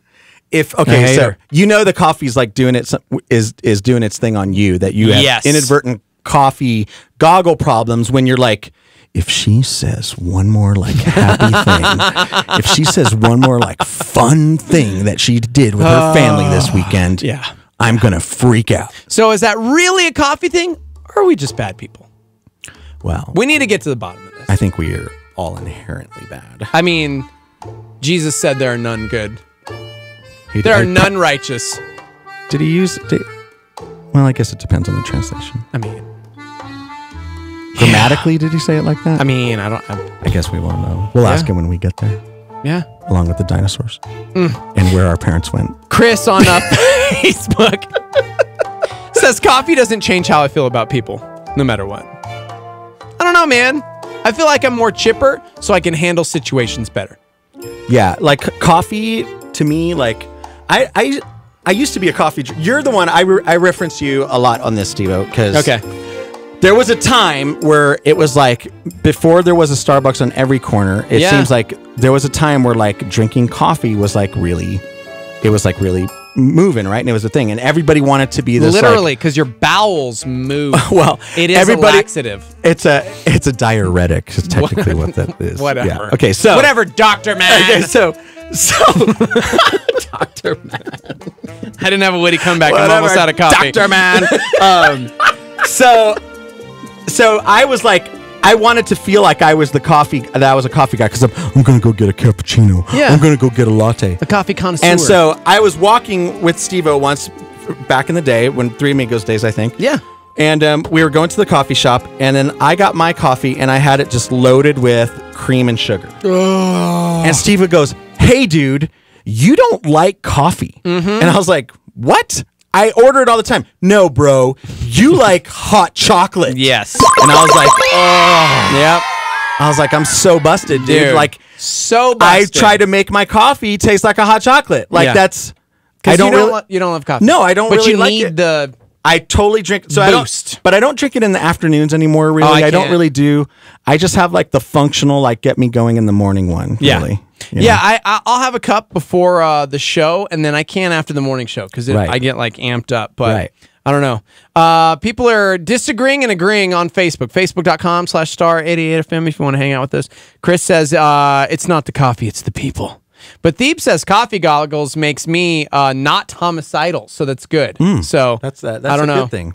But he also says he can't drink it black. I have to drink. I can't have stuff in my coffee. It's weird to me. Heidi, my wife, only likes, her favorite coffee is hotel coffee. Okay. That's like her thing. She's like, it could be it's a restaurant, not the same. She'd be like, but if she's at like a banquet, you know? And she's like, oh my gosh, this coffee is so good. And I'm like, how? Like, really? It's like terrible coffee. But it could be the same kind of coffee brewer on the same kind of big old packet that they throw in there over at like the PTA meeting or whatever. Yeah. And it's like, no, this isn't hotel coffee. She's like, hotel coffee. I'm weird about that with one thing. I was on the ski team like way back in like high school days and mid school days. Gosh, long time ago. We always stopped at the gas station at like 3 o'clock in the morning because we're like, going to Taos, guys. And there's something about those like gas station cappuccinos where it's just like, where it comes out of the machine already made. You hit the machine and it's like, oh, the hazelnut sweet vanilla latte swirl of doom. Because I have to have black coffee. Let go of the button when it hits this line. Yes. And then you let go of the... And you're like, oh no, still filling up. I'm not kidding. There's something about that one. It's like, it's either got to be black or that gas station thing. I can't have it sweet any other time or any other way. And that's not except even like that. That's like a food synthesizer. That's No. like that's like the holodeck of foods. Yes. Oh, dude. Yeah. It's amazing. Oh, man. Phone lines are open 505-338-3700 if you'd like to chime in. Good morning. Welcome to the show. Good morning. So all this talk about coffee reminded me of an interesting coffee fact. Do you guys know how it got the name Cup of Joe? No, I don't actually. Which is, this is a good thing to know. Right at the turn of the 19th century, going into the 20th century, the chief of United States Naval Operations was an admiral whose first name was Joseph. And he had passed a executive order that the strongest liquid or drink that you could have on any United States naval vessel was coffee. Because at that time they had everything from rum and whiskey and beer. The Navy's fight song says "drink to the foam." So that kind of let you know how entwined alcohol is with sailors. But it became known as a cup of Joe as a kind of a derogatory term to the admiral who took away their booze on ships. Wow, interesting. Yeah, that's crazy. Dude, that's cool to know. Thank you so I've much. always wondered. I have a vested interest in that phrase. Booyah. And so, yeah, that's awesome. Thank you. Yeah. You're welcome. That makes perfect Have a sense. good day. Yeah, you too. We're just learning things. Welcome to the show. Oh, hey. Hey. So, you guys are talking about coffee. Yep. We I realized I've been drinking coffee and listening to this state where I've listened to you guys since like Three Amigos, and I've had a cup of coffee ever since. Awesome. So it's our fault that we stunted your growth. You're like 5'9". You're like, dang, dude. Didn't break 6 feet. So do you agree with the coffee goggles thing? Do you feel like that if you have a cup of coffee before you would maybe deal with anybody that would normally annoy you or any project that annoys you, you have some coffee that it kind of like makes the world a better place a little bit? Totally disagree, and let me tell you why. I used to run a kitchen, and I was in charge of keeping coffee going, so I kept that coffee machine going all day. Right. And I drink pot after pot, and people that came in that annoyed me, they still annoyed me. So, But here's the thing, bro. I You don't just agree. you just ruined your own theory because you drank pot after pot, and it's much like Joey and I when we were in the CIA. No. We had to drink poison every day, and eventually we built up a tolerance. No. He's not saying he drank coffee every day. He's saying that he had to make it. He was in charge of Nobody drank it keeping pot the after coffee. pot, right? Oh, no. I drink that See, every that's day, what I'm Monday saying. through Friday. Monday through Oh. Friday. So we built up a tolerance to it. Gotcha. Much like our cyanide pill. Right. Yeah, he's got a point there, dude. You're not like, taking me down, Russia. yeah, you're just got a high tolerance. Thanks for the call, man. And it could have been that he just hit a If bad you're batch. a former spy and you like give up all of your secrets, is that bad? What's the statute of limitations for us not being allowed to talk about being for you spies? to declassify things that are maybe still classified? Yes. I think there's laws against that. Okay. I'll stop talking about it. Like enemy of the state. Let's get back to that cup of Joe. Copy. I salute you. You're my jam. Delicious. You're my jam. You're the reason I get through the day every day, which in turn gets thousands of people through their day because the morning invasion. And it just wouldn't work without this cup of Joe. And I don't mean my friend, am I right? Am I right? Yes, you do. I kind of do, actually. I was glad What? to be your cup of Joe today, dude. I know! It was fun, right? Already out of time. I got to I go know. to my real job. I hate this. You got to get your real job, huh? It's fine. It's cool, guys. Real Job Joe over there. Everybody's got their own nickname today. Got their own little cup of Real Job Joe. Dr. Man. My dad still to this day, because I work for a hospital system, I am not a doctor. You're but not. my dad tries to introduce me to his friends as like I'm a doctor. He's like, oh, my son, he's like the doctor. And I'm like, Dad, I'm not a doctor. And he's like, no, but you work. He's a doctor. Dad, no, he just wants to be able to say that to people. That's cool with me, bro. I'm not though. That's like I'm. Hey, not. listen, Dr. Joe. Dr. Man. Dr. Man. I was out of good things because I was out of coffee. Dude, well, thanks for having me. Of course. Good morning. I will see you not tomorrow, but day after. Yeah, day after. And thanks for letting me fill in. Yeah, it's been Here fun. a little bit. It's been fun. Yeah. Yeah. It has, guys. It has. We got to take a break. Coming back, it's So Quality glad- Tam Tuesday.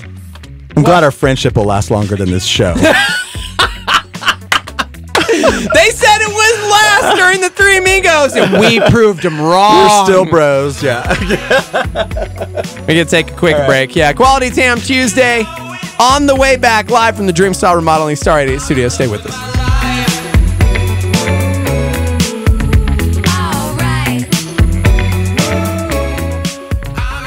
We all want the best future for our children. Our next generation of leaders need a strong foundation. With small classes, a great sports program, and affordable tuition, Evangel Christian Academy strives to equip students for the work God has for them. ECA's mission is to shape and empower the Christ-loving leaders of tomorrow. By using a leadership-driven and individualized learning model, our staff can better prepare your student to stand strong in their faith and be ready for the real world. ECA also utilizes dual credit through C&M by offering 4 courses on our Academy campus taught by our staff. Since 1976, Evangel Christian Academy has been serving children from preschool through 12th grade and is fully accredited. We are located at 4501 Montgomery Boulevard Northeast in Albuquerque and are currently enrolling for the 2018-19 school year. Please contact Evangel Christian Academy for a tour today at 505-883-4674 or go online to ecanm.info. That's ecanm.info. Tyson Matzenbacher at the Lobo Theater. I tried, I made a moment of it all night. Another 100 miles a day alive. I found that May 1st, Tyson Matzenbacher with special guests Matthew Wright and John Van Dusen. I tried to love you.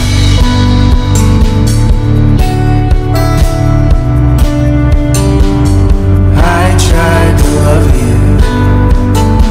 Tyson Matzenbacher, May 1st at the Lobo. It's been cold around here. Coeur d'Alene. Oh, Coeur d'Alene. Get your tickets now, only $10 at star88.fm. So breathe deep. Slow falls towards the next.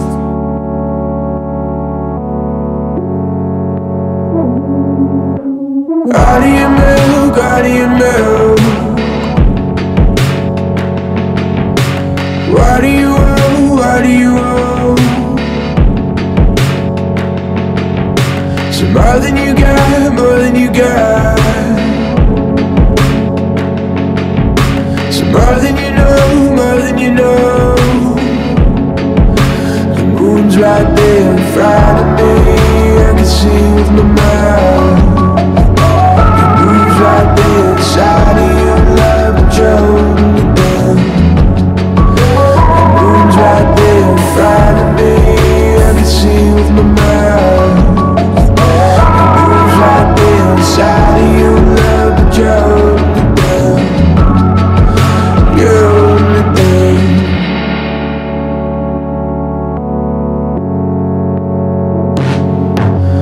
Bottle of smoke, bottle of smoke. You follow the grid, follow the grid. But I spell the ride, spell the ride.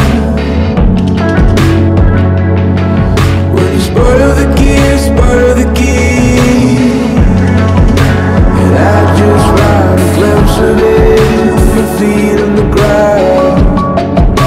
And I'm not scared to climb, cause I heard the drum me down. And I just ride a glimpse of it with my feet on the ground. And I'm not scared to climb, cause I heard the drum me down. Cause this is the ride I'm swimming in, swimming in. And this is the morning when I'm coming undone, undone. And this is the body now, filling in, filling in. And this is the morning that we both run from, run from. How do you move, how do you move?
is KLYT Albuquerque, Santa Fe. Rebroadcast on KKCJ Cannon Air Force Base, KPKJ Mintmore, K201CC Las Cruces, K203EZ Alamogordo, K207CQ Gallup, K211CW Hobbs, K212EH Silver City, K214DE Antonito, K218AK Artesia, K250AB Roswell, K293AO Alamosa, K228DQ Portales, in the free app for iOS and Android, and online at star88.fm.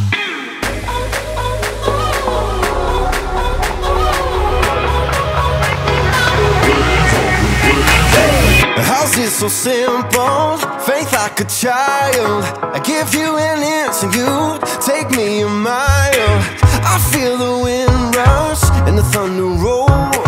2 feet on the water, only one way to go. Yeah. I don't gotta be afraid no more, no, 'cause I know you up through the storm. I'm more than just a talker. I'm a wave walker. I'm dancing on water. When the devil tries to shake me, I just pray harder. Even in my darkest hour, I got Holy Ghost power. When I keep my eyes upon you, Jesus, I'm a wave walker.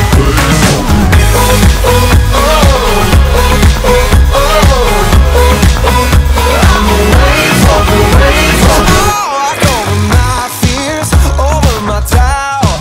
The supernatural, it feels so natural now. I don't gotta be afraid no more, 'cause I know you up through the storm. I'm more than just a talker, I'm a wave walker. I'm a wave walker, I'm dancing on water. When the devil tries to shake me, I just pray harder. Even in my darkest hour, I got Holy Ghost power. When I keep my eyes upon you, Jesus, I'm a wave walker. Wave walker. Don't you hear me now? When I keep my eyes upon you, Jesus, I'm a wave walker, wave walker. When I keep my eyes on you,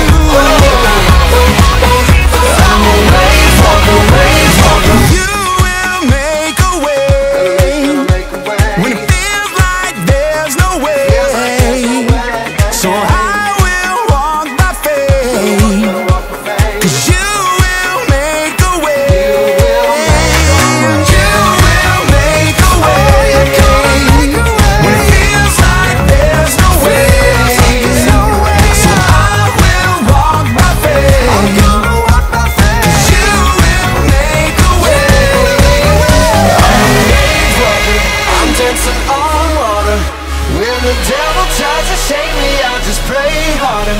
Even in my darkest hour, got Holy Ghost power.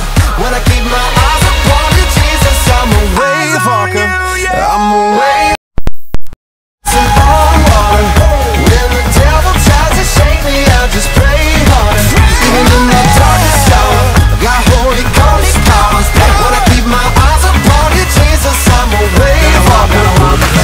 You will make a way when it feels like there's no way. So I will walk by faith, 'cause you will make a way. Good morning. The Morning Invasion More of a complete breakfast. on Star 88.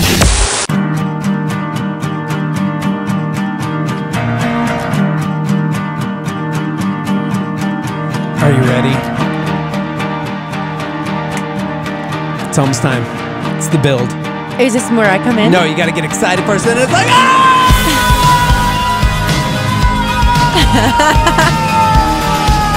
welcome to the show. I was just asking you if we're on, and then I was pointing at things I didn't know if those things are on. Of course they're on. How They're can they just not be on? You look at Thieves and Jarrett and Cruz chiming in on Facebook right now. I have and terrible eyesight, so on I don't YouTube, really know. the old YouTubes. Julie just chimed in to say, Tam, I love your hair. What? It's huge. I slept with it wet, so as you can see, it's a little massive, like a mane. But it finally looks good. A line. I prefer that. The like weird, like, what's that called? Not frizzy. Wavy? The curly. It's like curls. It looks really good. It's like a wave of curls. Yeah. Can we combine the two? Yeah. That's great. You know, people have been like dumbfounded by our relationship in the last few weeks because why? because we're kind and lovely and wonderful human beings. And I Sorry, think... did you say we, or were you like trying to... Wait. Are you trying to pretend like you're always kind and lovely and wonderful to me and I'm just mean? Let me see if there's any comments here that... Oh my gosh! Have I been rude? Let me check. Girl, and this ain't see. downtown. This is a two-way street. Man, this Okay. looks like it's empty with these comments for if Tamara's been rude.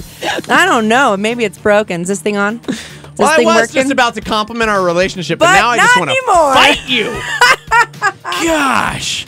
But luckily, I just made another K-cup. So Aw. I'm like, I'm going to make it through, guys. If you missed the last hour, we're talking So, about coffee goggles. I hear that the old K-cups, unless you're willing to pay a pretty penty for it. Nope, they're just called pennies. Don't ever say penties That- ever again. Ever. That your Keurigs are dying faster now than they ever have before. Wait, what? Why? So think about your Keurigs and how like they work, right? It was like the big thing and it's so easy and you just put a little cup in there and this and that. Yeah. But they're starting to poop out a little sooner. And people are starting to realize it. I've had mine for years. It's never pooped out on me. How many years? 17. You have not had a Keurig for 17. I don't know how many years. I don't think about my relationship with the K-cup in those terms. Years? I don't know. Here's why I'm saying this. 14,312 cups. Are we doing the Keurig thing because we don't have time to pull the pot to do the... Do we even know how to make a pot? Because I do. I love making But pots of coffee. seriously, that's a real question. And like those, they come in those little baby ones, which are so cute. It's like if you live alone or there's one or two of you. Yeah. Or sometimes even three. Those little baby things. They're the cutest, but maybe because I'm obsessed with miniature things. Like I like tiny things or like oversized massive. Like when you go to the gas station, you see those huge cups hanging from the thing. you're that and I'm like, oh my gosh, it's gorgeous. What is that thing? Look how big. Because like if you imagine drinking from it and you're like, ooh, like trying to drink, it's the funniest picture ever. And then if you have something really tiny, like so tiny and it's just like, wow. It's like the cutest. Oh, and the like little detail. I can't with you. Anyway, I don't know like what the, like I do love the Keurig thing. I love the cup thing and pour the whatever. But like I was thinking, why don't we just make a pot of coffee? Do you reheat your coffee? Gross, no. Oh. I don't have time. I mean, this is my second cup in the last 2 hours. So you don't let it I just sit. like, You just down it. Chris chimed in on Facebook and says, I've replaced 3 Keurigs over the last 2 years. Thank you, Chris. So I'm wondering if this is like I think the ones maybe before were great, but maybe the ones now aren't. I'm just throwing it out there. Am I trying to plant a seed of deceit? No, I'm not. I feel like you are, though. I'm just wondering why all my friends are replacing their Keurigs and the ones who have coffee pots are not. Yeah. They have their coffee. They're like, oh, I've had that coffee pot ever since you were born, kid. Like, I'm glad you're bringing this up, though. why? No, I'm being Are you serious. mocking- Oh, you're being serious? Yeah, why would I mock you? You had like this worried look on your face like I was about to just destroy you. Have I really? You're like the puppy that I'm got in like training. smacked with the newspaper once, and now like every time somebody goes to pet it, it's like, So are you I'm actually so- going to pet behind my ears? Or I'm were you so going to sorry. smack me with the face? I'm That's so when you- sorry. No, I'm really glad you brought this up because I have a list. Oh, you do? Yeah. I got a list, my friends. It is 2018. You just brought something to my attention, and We're on I'm the wondering same wavelength. how many people actually know how to make a pot of coffee. Oh. Because I'll be totally honest. I worked at Starbucks. Yeah. When I was like part-time radio, part-time Starbucks. Part-time everything. But at Starbucks, do you know how many of those people could actually probably like drop, like actually pull a shot? Tell me. None! I know how now. Because you press a button and it does everything for you. It grinds the beans, it does, and it pours the little shot, and it's perfect. We have like an old school espresso machine at home. And thank you for saying espresso, not espresso. From Italy. Well, I mean, yeah, it's my wife's. Because she's like a coffee connoisseur. Does she also speak Italian when she makes coffee? No. That'd be That cool. was Italian. Was it? Yes, dude. No is no, like pretty well Is it universal? universally. Yeah. I didn't know that. No, it's not actually, because Brazilian, when you speak Portuguese, it's now. pretty sure It's now. You don't want to pull it up? You can pull it up. Plug it in. Play the tape. You know, we don't have time for that. However, what we do have time for. So I on weekends, Christy will say, "Hey, would you like some coffee?" Because weekdays I'm And never you're like, home. yes. And I go yes, and then she goes in there and she's grinding stuff, and she totally no. She pulls the shots and makes coffee for me because I don't know how to use the espresso machine. That's hard. Well, if you weren't convinced that you're like an elderly human being in existence right now, I've got a list of 10 things that will pretty well make you old. Tell me. Like making a pot of coffee. That seems like an easy task. It mostly is. A new survey showed pictures of old technology to children who are between the ages of 6 all the way up to 18 years old and asked them, "What are you looking at?" Mm-hmm. And here are the results to know whether or not you are literally older than dirt or not. Oh, this is going to put me in a weird spot. Yeah. Now, number 10 was rotary phone. Old school. Thought you were going to say road rage there for a second No, because you the kind of rotary- pulled together that word. The rotary phone? Yeah, rotary phone. I remember those. I had one. 95% of people actually still knew what it was. Oh, good. Only 5% did not know. So that's good. Only we're 5% of millennials. All right, we're good. We're good. Unless they were children. Number 9. Number 9. Disposable camera. How many people knew? 91%. Oh, good. Does that mean because they still sell them at Walgreens? Do they really? I mean, at a store. Wait. Do they really still sell disposable cameras? I've seen them in the photo section. Are you kidding me? We should buy one. Okay. Let's buy one. We'll take Then a we bunch have of to pictures go and then we'll go to develop them. Yes! You just go back to the store. And you have to wait. And then you wait 20 minutes. But Wait, you know what? 20 minutes? I thought it used to be like a day. Oh, no, they've lied to you. And I found that out because when I brought my old disposable that I had, I was like, "Hey, these are like pictures of the trip that I took with my friend Kate when I was 18." And I was like, "I'm taking those in." I took them in. Oh, yes, I did. And the guy behind the counter, who I have just adored over the years and never had the guts to talk to him, which is weird because That sounds like... No, it wasn't like that. Okay. It was just like... you made it sound like that. You're like, "Hey, no, it wasn't like camera that. guy, No, listen. it wasn't... Listen, I need to talk to you. You've been back there rocking that It white wasn't that at all, actually. overcoat for years. Developing film while I've been developing feelings. I just want you to know. I love you, disposable cameraman. No, because he works behind the counter. Yeah, no. Hey, girl. Shh. And he... It's going to be okay. He also works in the aisles, and totally. He does the shelves and so he's busy. And I'm always like, gosh, that guy works so hard. I wish I could just tell him, like, you know what I mean? Yeah. Anyway, Hey, by the way, you can use that developing feelings line because that was a good line. So let's be honest. So I did tell him, like, you're doing a great job, and he told me, he was like, "Can I tell you something?" I was like, "Yeah." And he's like, "It's never an hour." What? He's like, we can do this in like 4 minutes. It's like dudes, he's like, see, he's I told been lying. maybe he's got feelings. No, I'm telling you, we've been because that sounds like lied a to. dude that's like, "Hey, let me share a sync with you." If I give you the trick that it's says not an 1 hour. hour photo. I could watch this. I'll get it done in 4 minutes, girl. You need to go to a different camera guy, or go with Tones and shut that guy down. Or just use my iPhone and do it He's myself. got an agenda. My point was that I took that there, and he told me the secret, which is it's never an hour. You were talking about film. Now you're going to the next thing. Please go to that. Go there. Go now. Number 8. Found a list of the top 10 things that kids just are kind of unaware of these days. Kids. Talking about people from the age of 6 to 18 years old. And number 8 was a postcard. Oh, man. I bet that was low. 23% of people didn't know what it was. Here's why I knew it was low. I mean, that's still a pretty good percentage of people who know. 67%. Yeah, it's not crazy low because here's why. Okay. I'm just eating a protein. That's bar okay. On air. That's cool. I just want you to know that. No, I haven't eaten breakfast, but dude, please. It's delicious. Eat in front of me. Yeah, for sure.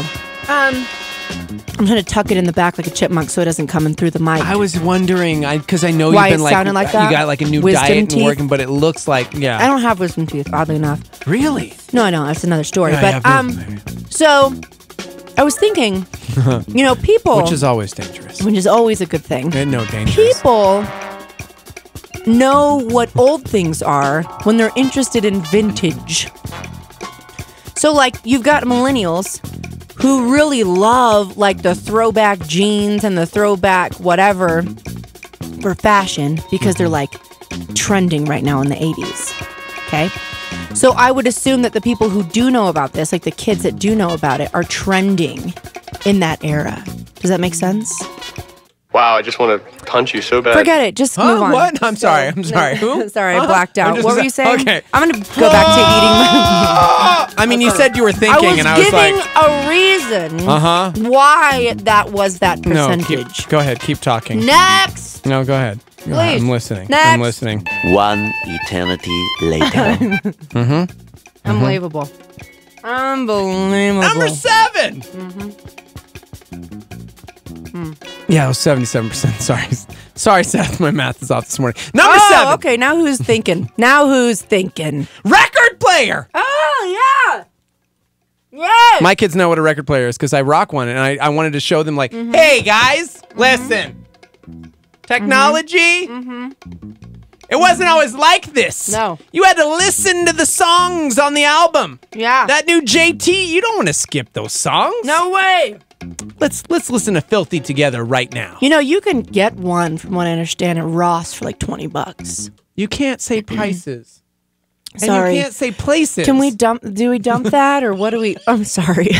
A record player or records? No, a record player. Yeah, you don't want My a friend has $20 one. record player. No, but they are the hipster people who think they know what they're doing. But what do you want to do? Carry the whole case that Grandma had in her house? Actually, it goes I had against one the of those. wall, Gosh, those and you are got to so lift dope. it up. And when It there's was a garage Sears sale, you pull robot, your back out because you Silvertone. tried too hard to load it out the front door, but the front door didn't fit because when they put it in the house, the door was too big, but now it's too small.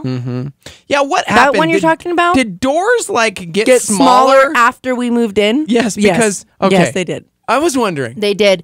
They're not the same size. That's why you can't get your couch out. That's why you can't get your chairs out. Everything changed. It's all changed. Just saying. So don't put it in the dryer. Number 6. We talk about this because our boy Beanix is on Thursdays, and we actually do type letters to people if they type us a letter. We've gotten a few from people. Oh, yeah? But number 6 was a typewriter. Only 27% of people didn't know what a typewriter But I thought that the people so the typewriter's lower than the thing? More people were confused on a typewriter than a record player. What about the one you told me before that I was giving you an example postcard. of? Postcard. 23%, I thought you said. Yeah, didn't know. So these are percentages of people. We're getting higher. We're getting higher. These are like, we're getting less knowledgeable about these Got things.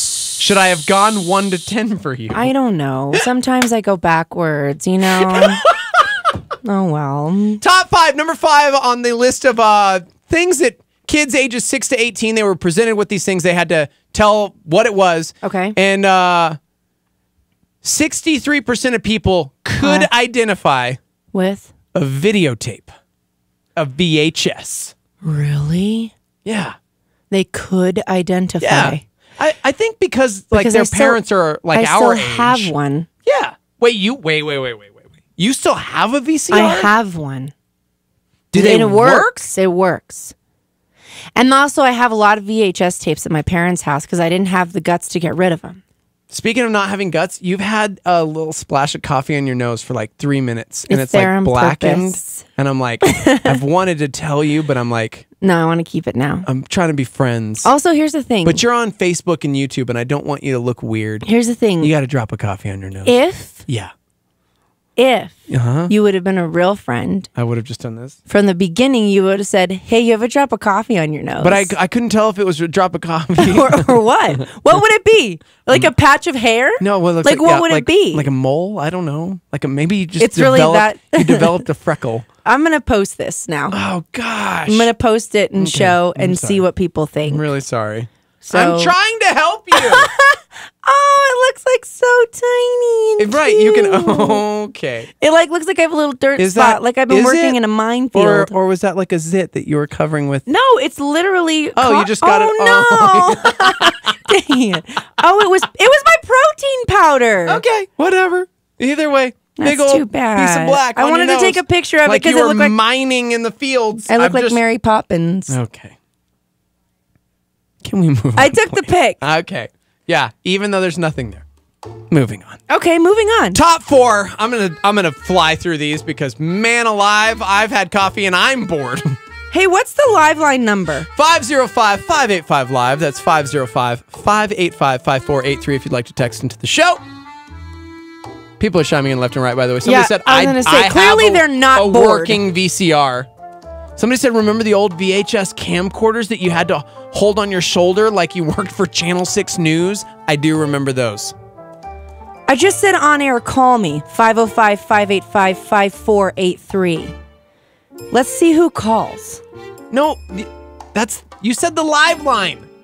The call-in line is Okay. 505. No, it's already posted. 338-3700. That's the thing, it's already up. Lord, I pray this day that you will just give me the strength. And so that's when I said, wisdom and the what's peace the to number? Be her friend. That's what I was. Forget it. They don't even know what's going on. A lot of people are talking Jesus' about the name. coffee pots. They've had coffee pots forever. Okay, we're talking about coffee pots. They've had them forever. Yeah, they but those believe are real. They believe me with the Keurig thing. It's Whatever. happening. No. Somebody said I they bought an Econo, I won't say where, but like a giant, like 90-something pack of K-Cups. Wow. For like $20. I'm not saying where I got it. Yeah, or the price because you said but you didn't say where. No, I'm exactly. learning. I'm learning. So I'm just saying, like, dude, that's like 9 cents for a cup of coffee right there. I feel like I could never have my own show because I would screw it up. Why? Because I feel like I would always just I would get the station sued. Literally nobody wants you to have your own show. So- Okay. Okay. Wow, All right. that was a low blow. That hurts deep. Oh No, it's because they always want us to be together. Oh, right. We're like Starsky and Hutch. Turner and Hooch. Hooch She let the let dogs out. Tam did. Dang it, I did not see that one coming. I usually do really, really well, but that was hard. Hooch let the dog out. Whew, that was rough. I did not see that coming. Rough? Yeah, this is good. Gosh, answering the phone. 505-338-3700 if you'd like to chime in. Oh, good morning. Welcome to the show. Hey. Hey. So, as exciting as this conversation is, I have an announcement. What's the announcement? So, you know how there was a growth in my wife, Yes. and it turned out to be a baby. What? Well, we know what it is, Okay. and I'm living out Steve-O's dream, and I had a daughter. I'm having a daughter. Why would you do that? Why would you live out my dream without me? Why would you? Well, congratulations. We want to say congratulations. Thanks for sharing that with That's the pretty girl. exciting. For the people who don't know who So- you are, still congratulate him on the streets. okay, I will. No, they can congratulate you on the streets. Oh. Because it's Oh my exciting. gosh, this is derailed entirely, hasn't it?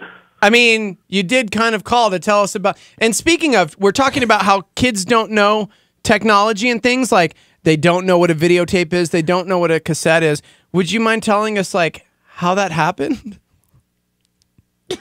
Not knowing what videotapes are? I hung up. Okay, you can't get mad at me. Like, I don't know what you want me to say after that. What the heck is the number to call in? No, you have to take a better 505. picture. You can't take that picture. You don't look high. I'll put hashtag Steve-O's not high. Oh my gosh, that's not beneficial. What is it? 585-3700? What is it? I'm learning. How many times have you been in here? I know. 505-338-3700 if you'd like to call into the show. Talking about things that kids don't understand, including a videotape, typewriter, record player, cassettes. Cassettes were number 4. Cassettes. Only 60% of kids understood what a cassette was. I feel like a lot of this is because parents were around our age have this technology still. I agree. Because it's about to go cray. Cray.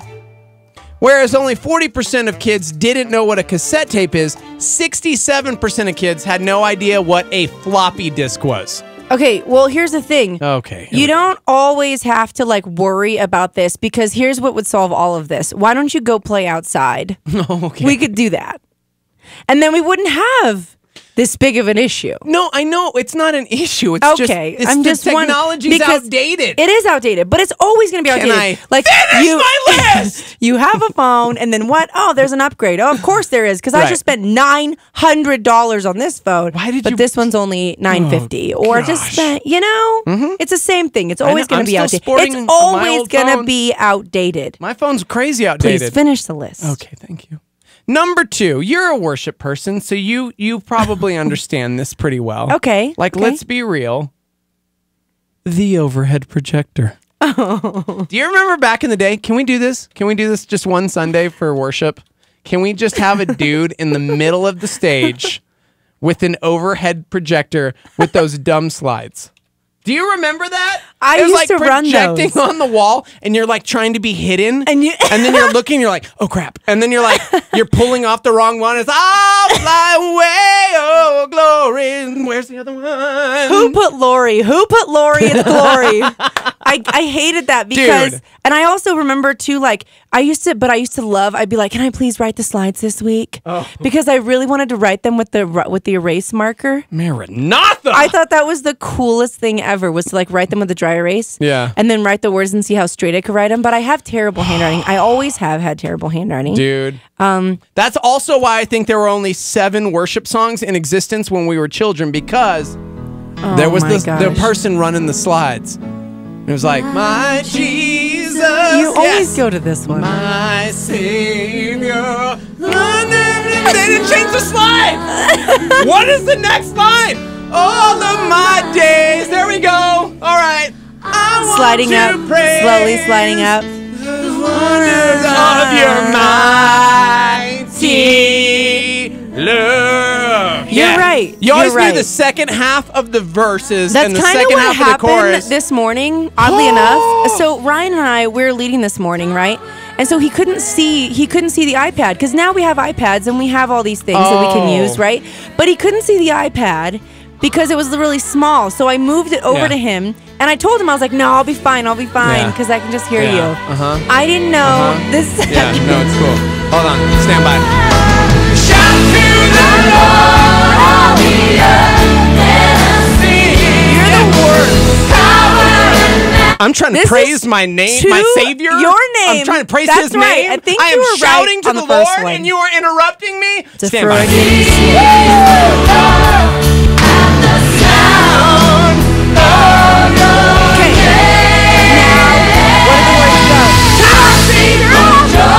Man, I keep finishing the lines. Gosh, you ruin everything. Keep singing the lines. Do you know the words? She's trying to marinate. You don't know the words No, when because she's the not freaking leading you. 93-year-old lady forgot to change the slide again. So my point is that still happens today, but we just don't have those little slides. I would totally rock those slides if we could. Dude, How funny would that be? And like see the little finger in the way and stuff. Their hands were always there. There's like shadows. I'm and the stuff. worst. And lint would always like make an eye, but it was never an eye. I was like, what letter is that? I don't know because the little lint flew on there. I'm gonna be real, man. I'm gonna just confess some sins Say real it. quick. Go ahead. It is 2018. If I am in service and for some reason the words are wrong or they're not coming up as speedily as I would like them, I'm like looking around for the sound booth to be like, hey, man, Really? look, And then you I get it. We do reckless love until the end of time, but not everybody knows all the words. Can you please? We're going to the chorus. We go to the chorus here every time. Can I say there is a video I think that's out there just about just that. And sometimes it can be a little bit stressful because you really are like, hey guys, like I know we're all volunteering our time, but like I'm trusting you because those are called confidence monitors. And sometimes they're not too confident. Confidence monitors? That's what they're called. When you order them or like when you talk about them for what you need them for, you say, we want some confidence monitors in the back. That's what they're called. Okay. They boost your confidence a little bit. It's like a slideshow. It's like a It's like what you're talking about, the slides. It's the same thing. Needless to say. Why shout to the Lord like the go-to? What? No, it's your go-to. It's not like... It's your go-to. Because there was that other one. I am singing Reckless Love at National Day of Prayer. That's coming up. Knew it. I'm doing it. Of course. That's the song right now. Reckless Love is the Oceans today. Oh my gosh. Don't you think? Dude. Speaking of Oceans, I'm also singing Oceans. We need... Oh, God. It's a double whammy, really. We need more new worship songs. More new. Because I'll tell you what, man. It's like... There's that worship song of a generation, and it's like you're stuck on it. But people once are still it hits. Yeah. Because like look at all of these songs people are writing, dude, and but we're still doing "How Great Is Our God." Exactly. Sing with me, how great! Oh snap! He's about to go. Then sings my soul. He did it! He did it! He went classic. Yeah, I know. Because we've been doing this for 27 years. But why? Because it's still working, oddly enough. I think it is. I want to to bring back some old Psalty Psalms. No, P. Salty is awesome. He is. He's awesome. And my sister-in-law calls him P. Salty because she wasn't sure that he was just called Salty. Yeah. And a lot of people don't know who that is, and this is just church talk. If you grew up in this, then you know what it is. But if you don't, I also just want to let you know that I met Salty. Yeah, when I was a little kid, I met Salty too. But I like met him like now. Oh. Like he was at service like 4 months ago. Was he a Pasalty old man? He was. That was terrible. Yep. I got a picture and everything. But was he in the singing? Was he the singing like, hey? No. Or no, it was just like the dude? Nobody wants to meet just the dude. What? I don't care about the dude. He doesn't walk around in a massive blue book painted in blue paint. Wow, when he goes to the store. He missed his calling. Like, come on. Can we please ask him to come back as the Pasalty old man? And he's just like mean at this point. It's like Ecclesiastes. Like he's just grumpy and oh my gosh. Unreal. I think I'm coming up with a bit as we speak. The kid Yeah. The kids this weekend I went to Las Cruces. And so the kids know, my niece and nephew, they know who Salty is now, P. Salty. Okay. I'm pretty sure they say, can we see P. Salty? I think they actually say that, is what I think AMC Joy says. By the way, somebody said, Reckless Love, it's like the new Oceans or Good Father. It's true. No more. But then there's people, because people are born every day. I love Reckless Love. And people, might I add, are reborn every day, if you know what I mean. So when they come in, it's new to them. Yeah. And that's why we keep doing it over and over and over. And as a worship leader, like, you need to be able to think like that, because sometimes something that's old to you isn't old to somebody else, and we still do old hymns and people love them over and over and over. Yeah. I was just thinking to do that song "Great Is Thy Faithfulness," which I love so much, and it was in my head today, and I don't know why, but it was just like running through my head. Supposed to sing it, and it's an old school one. And I thought, hey, I'm going to throw that on the set maybe for next weekend. We'll see. Wait, next weekend? Why wait till next weekend? Well, because we already have a set for this weekend, dude. No, dude. And I hope Reckless Love is on the list just for you. Just kidding. Shout out to my uncle, Ralph. He is listening in. Yeah. My gut wants to tell me that he probably likes me more than you, but he might not. Let's not wait any longer, What Tamara. version is this? Chris Rice. What? It's the first one that came up. Just fast forward it through What? the middle. You never fast forward the intro. Okay, look, do like an Israel Okay, do like Israel, because like that's the kind I'm talking about. We're It's just not- like just getting into that Israel. moment. That's his name, Israel Houghton, whatever. Hooting and hollering. So sometimes you gotta like really seriously, guys. You gotta just suck it up and deal with it, because a lot of people, and like a National Day of Prayer, which is happening Thursday. Are you going? I'm gonna be on the air. Hello, it's after you're off the air, bro. Nuh-uh. Doesn't Excuses. it start like right at 10 and I'm in Santa Fe? No, it's at Civic Plaza, dude. Oh. It's at Civic Plaza, and anyone's invited. And we start at noon, and we're doing pre-service music. We're doing 4 songs before at 11:25 starting, okay? Yeah, I know. So why don't you just be there then? Yeah, duh. Yeah, duh. Totally remember. Hello. Yeah, duh.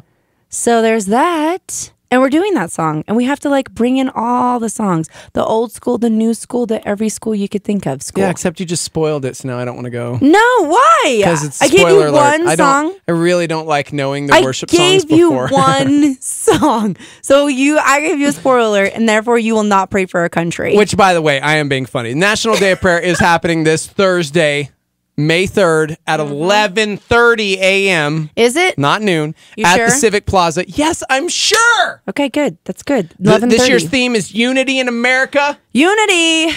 Unity is good.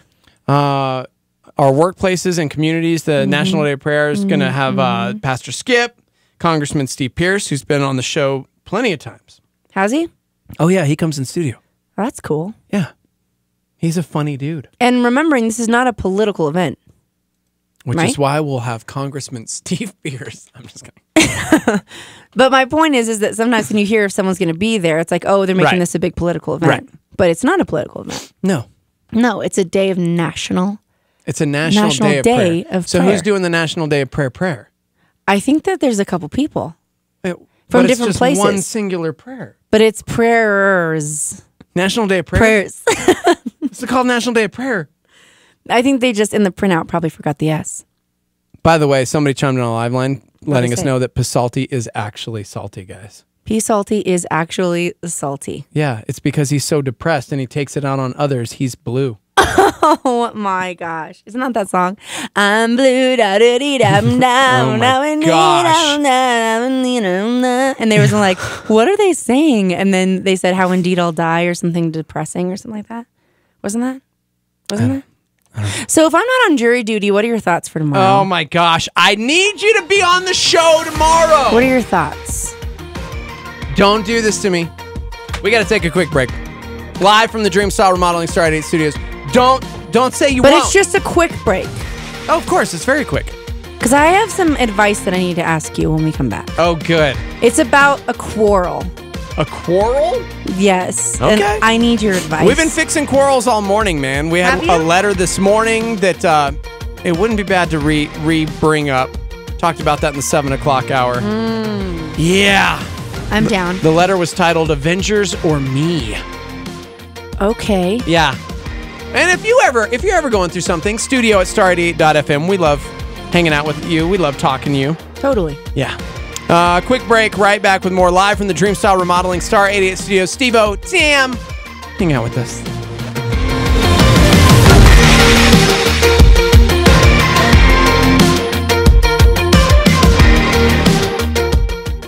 A supernova on Star 88 with David Jeremiah. What happens when we die is that our spirit is separated from our body. When the spirit leaves the body, you're dead. In the body, which is the church, when the spirit leaves the body, the church dies. And what Jesus is saying to the church when he says, remember how thou hast received, it is a veiled reference, in my estimation, to the Holy Spirit and his ministry in the church. The exhortation is that believers are to remember how they received and heard. It is clearly a reference to the manner of receiving and hearing. And in all ages, the church has received and heard in the same way.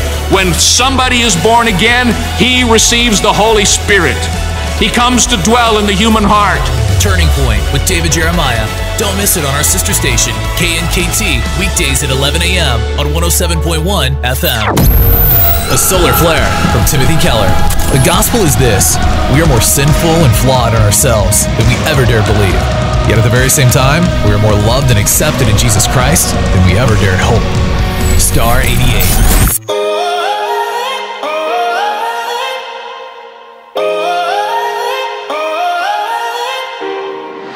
After a season of nightfalls and pushbacks, after the heartache of wrong turns and sidetracks, just when they think they got you game, set, match, oh, oh, oh, here comes a comeback. Just cause you laid low, got up slow, unsteady, don't mean you blacked out or bowed out, you're ready. Just when they think there's nothing left, running on empty, oh, oh, oh, here comes a comeback. This is your time, your moment. The fire, the fight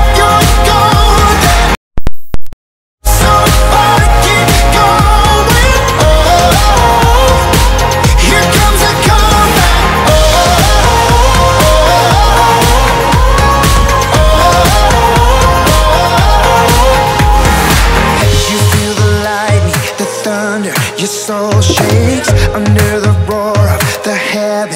The tide breaks, and from the ashes you will take your place. Oh, oh, oh, here comes a comeback. This is your time, your moment. The fight, you're golden. You've come so far, keep going. Oh, here comes a comeback.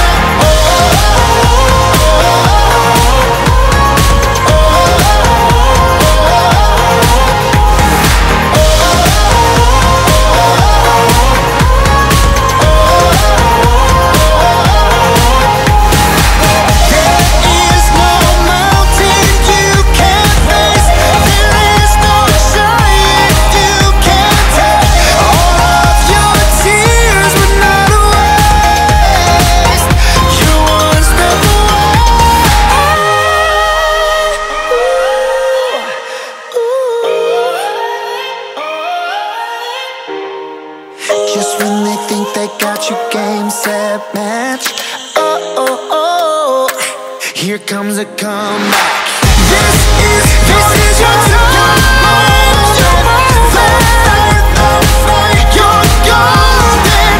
You've come so far, keep on going. Oh, here comes a comeback. You're coming, you're coming.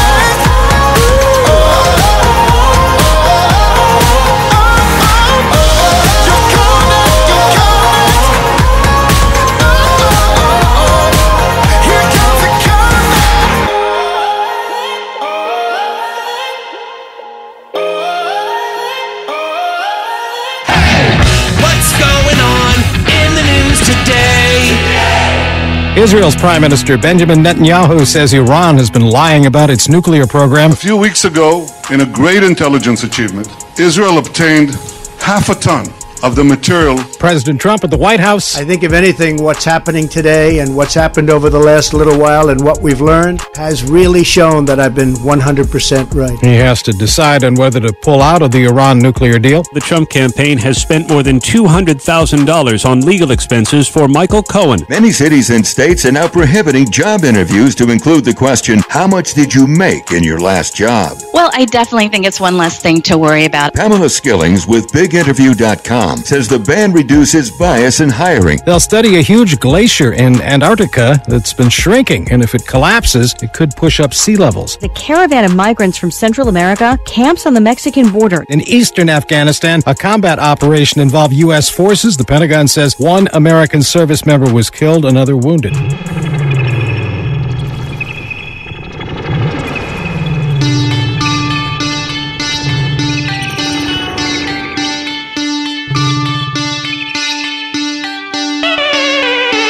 Did you just hear that weird space battle that was going on? It sounded like my digestive system. In space. Yeah, in my stomach, in my small intestines. But in space. But in space. Good morning. Good morning. Live from the Dreamstar Remodeling Star 88 Studios. You realize we talked for like 30 minutes over that stupid list of like what kids didn't know, and we never got to number one. What's number one? We never said the number one thing that kids didn't understand. The survey was the top 10 pieces of old technology for kids between the ages of 6 and 18 years old. They showed them pictures and they couldn't identify it. 86% of people had no idea what the number one thing was. A pager. A pager. Did you ever have a pager? All the rich kid had pagers. All the rich kids had pagers. Well, I did go to La Cueva, so... And then I had a pager. I never had one, but I thought it was like so cool. It was very cool, and people would be like, hi, or sorry, 14, and then their code, like 14, and then 87, and you're like, that's my bro Roger with the code 87. And they would always make these like weird words with like the letters. I remember Wasted $1 at the... So then my parents finally got me one. I thought it was cool. Really? You got one? Yeah, but it didn't like actually work. Like it worked because I could type in stuff, but I couldn't actually send it. That's called a Tamagotchi. And your pet died because it's totally different. You didn't have a pager. Oh man, Steve-O and Tam hanging out with you. We've got about 15 more minutes of show. And then allegedly, you're going to be joining me tomorrow because you love me and don't want me to fail. Allegedly, that is the case. That's a rumor going on right now. But what it is that, I've been picked for jury duty. Yeah. And so now I have to just keep calling and calling to see if I have to go the next day. So it's just been 3 weeks. This is my 3rd week now. And I'm just like, can't wait for it to be over. But every day it's like, it's like weird. It's like when you instantly have a kid. Like that's what it feels like. It's like, oh my gosh, did I feed the baby? That's what I feel like. That I have to wake up and I stress out and I just don't, Wow. But it's like you weren't expecting to have the baby. That's what I'm. Right. And it's like, oh my gosh, my life has changed now. Dude, speaking of stressing out and your life being changed, we all go through things. We all go through things. Everybody's going through different seasons of life. Some more stressful than others. Our boy Dexter not here right now, taking some time off. If you'd like more on that, you can check out facebook.com/star88fm. We did post a couple videos for you to, just give you an update on his whereabouts. However, that I laughed so hard I almost peed myself. Good. For one of them. That's good. So yeah, I may have even had a drip. Oh my. Tamra! I'm sorry, back to you. You have to dump that or I don't know. This is why I can't have my own There are show. certain ways to handle adversity in life, and then there are Other there's ways. Things maybe not good ways to handle it. And I need this because I need advice after you give me this. Oh, dude, okay. I need Enter advice. a 22-year-old dude named Mark Schwartz. He's from Forestville, California. He got a DUI. He was sentenced last week to 4 days in jail. Not on my case. Not on my jury. He was locked up on Thursday, and he was set to be released this last Sunday. But he was like, yo, man, I can't rot in jail! What? I can't do it! What? I'm freaking out, man! Oh my gosh. 4 days in jail is a long time, bro. You can't do it. So he made up a plan. Oh my gosh. I got this, man. This is freaking me out because I had a dream that I went to jail last Got night. in on Thursday. It's Friday. I'm sweating bullets, dog. I gotta get out of here. You do I look can't like do you're actually hard time. sweating. Okay. It's too much time on the inside. Oh my gosh. So 24 hours after he had been sentenced, he's spending the night in jail. It's Friday night, literally 2 days into his 4-day sentence. Okay, 2 days in. Mark escaped. That's right. He made a break for it. He ran through the yard. He scaled a fence with coils of razor wire on top, ripped his body to shreds, and then dropped down to sweet bloody freedom. It's a great idea. Yeah, right? Yeah, it was. Wow. Until he was caught 6 hours later. Okay. Short-lived. They found him in a creek, like less than a mile from the jail. In a creek? Yeah, in a creek. What was he drowning? Oh, he was up the creek without a paddle. Okay. The cops took him to the hospital for his razor wire injuries, and then they took him to a more secure jail because clearly this guy is not he's not having a good time in jail. Sadly, due to his escape, he's now looking at a charge of felony escaping, which will land him a year in prison. This dude is in trouble. I mean, based upon his math, I'm not laughing 365 at days. That means he's him. got 182 chances. I'm laughing with him to try and escape. If you're going for the every other day method. Listen, that's not how to handle it. That's not how to do it. To handle it. It's not it. That's not it. But speaking of, you actually had something. Well, I think that you're like, hey. I think that's important because, like, I don't want to freak out. Like, wait, you don't want to freak out? I don't want to. I'm trying not to freak out because it's kind of similar. Like, I don't want to be on day 4 But like, okay, so obviously, like I've been playing volleyball every week, okay, and so we're just like, just our team is just killing it out there, and everyone's getting stronger, and it's going great. And we've never been late for a game, like never. No, Right? we really haven't. Okay, so I'm coming ready to go. Like, But this is a girls' our volleyball team? No, it's co-ed. Oh. Okay, and so I'm playing, and we're warming up before the game and whatever else, right? We show up, and there's a guy who literally like stares at me and says, "Hey, your team's on the court." And I'm like, "I'm sorry, we're 2 minutes early, thanks though. We're fine." And he's like, "I don't want to hear it. Next time we start playing and you say, 'Oh, how come you haven't started yet?' And I want to hear little baby crying." Wait. Okay. I looked at this man. Now you know it's a man. This is real. That's what I'm saying. I'm having a very hard time with this because normally I just look at people like, "Are you doing this? You are a fool. Look at yourself." But I don't want to call people fools, and I don't want to I don't want to call him out. So this is a stranger. It's a stranger. And I don't know what to do because he's there every week and he's like, hey, let me talk to you about something. You can't be lifting that ball like that because when you do that, that's illegal. And I'm like, is he like a judge? You're not my coach. Like an ump? He's not an ump. Do they have umps in volleyball? What are they called? They're called referees. And so it's a universal term. I never probably. played volleyball, guys. Or I don't know. basketball or yeah. soccer or... It's because I played man sports. Yeah. What are those again? Baseball. That's right. So did I. Baseball. Oddly enough. Yeah. So I don't know, like how, because I see him every week. Yeah. And he's always got something to say. And so I'm like, okay, I want to finish this season out strong. Yeah. I do want to win. I'm really competitive. I mean, let's be real. I'm excited. Yeah. I'm not trying to like step on people to push them out of the way, but Right. I will do what I have to do in the bounds of the rules of the game. Yeah. I will do that. Okay. And I get so excited because you do know that volleyball is like the heart of my sport, the sport of my heart. And that goes both ways. And so that's where I'm at.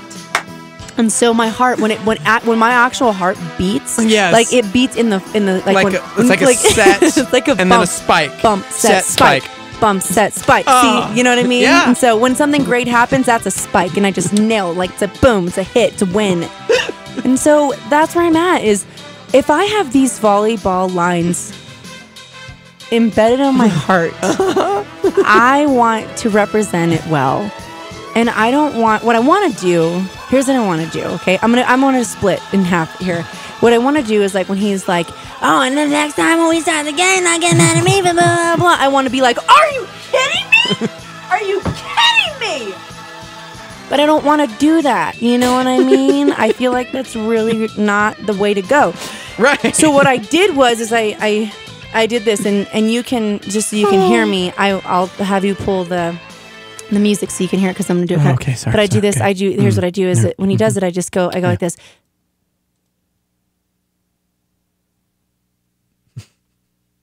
Wait, are you just long blinking? Literally, no one in radio can hear that. So I'm you holding had me pull the music so you could long blink. My breath. Oh, I'm holding my breath. And that's we're what I supposed to did. get that out of silence. Well, you can't hear me breathing. We normally don't hear you breathing. Yes, you can. If I sit here, there's a breath. You're the worst. But I'm holding my breath. And I just look at him and I hold my breath. And it's stressing me out and it's not good for my capillaries. So what I'm thinking is maybe I need to deep breathe. And I just like, but if he sees me deep breathe, like how do I handle this? There's people all around. I want to be a good representation. Maybe I should pull him aside and be like, "Hey, dude." But I hear that people have pulled him aside. Yeah. And he hasn't taken it well. But he's like the king of the court, man. Maybe he's going through something. Exactly. But I don't want to be the doormat either. So I got to have that little middle ground. Maybe I'll be like, oh, what I did joke. And I was like, "Oh, my clock says 2 minutes early." And I walked by him. I was after I held my breath when he did it again. Yeah. What do you do? Do you have to interact with them? Somebody said when I encounter people like that, I completely ignore ignore it. them. They eventually stop talking to me. Like, do you have to talk to him? You know what's crazy? Who is is this man? If he does it to someone else, I could see myself jumping in there. Yeah, that's different. And be like, hey, bro, dude, slow your roll. Hey, bro, dude, man, guy, pal, hey, bro, dude, mans, slow your roll. That's what I could see myself saying. Yeah. Chillax. But for me, like, I'm like, hey, maybe I'm happy that it's me because I'm using self-control. Yeah. And he is bugging me enough for me to think about it. So what do I do? Do I just keep ignoring it? Because I don't want him to trip and fall on his face. But you know what? Sometimes, what is that thing? You leave people, I don't know what the phrase is. No, but no, anyway, go ahead. Finish the phrase. What's the phrase? I don't want him to fall. I want him to know that he doesn't have to be like that. Do you know what I mean? Yeah, so why don't you tell him that? Well, what do I do? I pull him aside? Like, what do I say? Yeah, well, I mean, I still don't know who this guy is. Well, I can't like say he's like who a he referee. is. No, but I mean, like, what's his role? Oh. Does he run the facility? Is he like a referee? Are you gonna like tell me off the air so I can actually give you real advice? You can't tell us part of the story because I'm like, who is this guy? Okay, this person says the only way to out crazy a crazy person is with more crazy. No. That would be the guy in jail who tried to jump the fence, ripped up his body, and then was in up a creek without a paddle? Yes. That guy. I don't want to be that guy. Okay. Okay, you know what? I have a game tomorrow night. Let's see how it goes. I'll come back. Oh my gosh, my game is tonight. Wait, it's because Tuesday? It's Tuesday. Yeah. Okay, I have a game tonight. We'll see Okay. how it goes. All right. When I come back in the morning, Okay. hopefully I don't get called for jury duty. Gosh, if you get called for jury duty, I'll I'm tell gonna be you how I so handled mad at it. You. I'll tell you how I handled it. Tamra, What? you're my co-host tomorrow. You can't put that on me. 7 to if I- 10. Steve-O, Tam. You're literally if you loved this teasing hour, this the whole moment. show, you're the only person I have. You're Yeah. You know what? You know. I'll see you tomorrow. What if I just canceled jury? What if I was like, oh, what? You called me? Yeah, sorry, I didn't pick up. What does that mean? Nope, I can't do that. I know. You have a civic duty. It's a civil duty, I think. Is it civic? It's your civic duty. It's a civil duty? No, it's a civil war. It's your civic duty. Because of the Civil War? We're in a civil war right now, you and me. Civic. It's about to get uncivilized. Because I can't Uncivicalized. with you anymore. I miss you already. Thank you so much for having me on the show don't today you during touch this me. hour. I really appreciate it. Should I slap your new tattoo? Oh, live from the Dreamstyle Remodeling Star 88 Studios. If you missed any part of the show, download the podcast. We are on demand. Loud crowd. No. Tomorrow, it's Quality Tam Wednesday. What? It is Wednesday I have night, to dudes. check. Tam will be here. We have got 5 habits It's that could add not more than 10 years to your confirmed, life. But I would. We've got the top 10 superpowers we'd want to have, and I can't miss that. you can't miss that. Also, I found out that there is seriously a fashion trend that dudes are all about that apparently most women hate. Is it the romper thing? No, it is not. The You're man just purr? gonna, you're just gonna have to be here for that. Also, as a musician, I have 10 classic song titles with their grammar corrected. You can't miss it! It's tomorrow! Too good. It's tomorrow! This is We're out of too show! good. We'll see you guys later. Have Love a great you. day. I love you.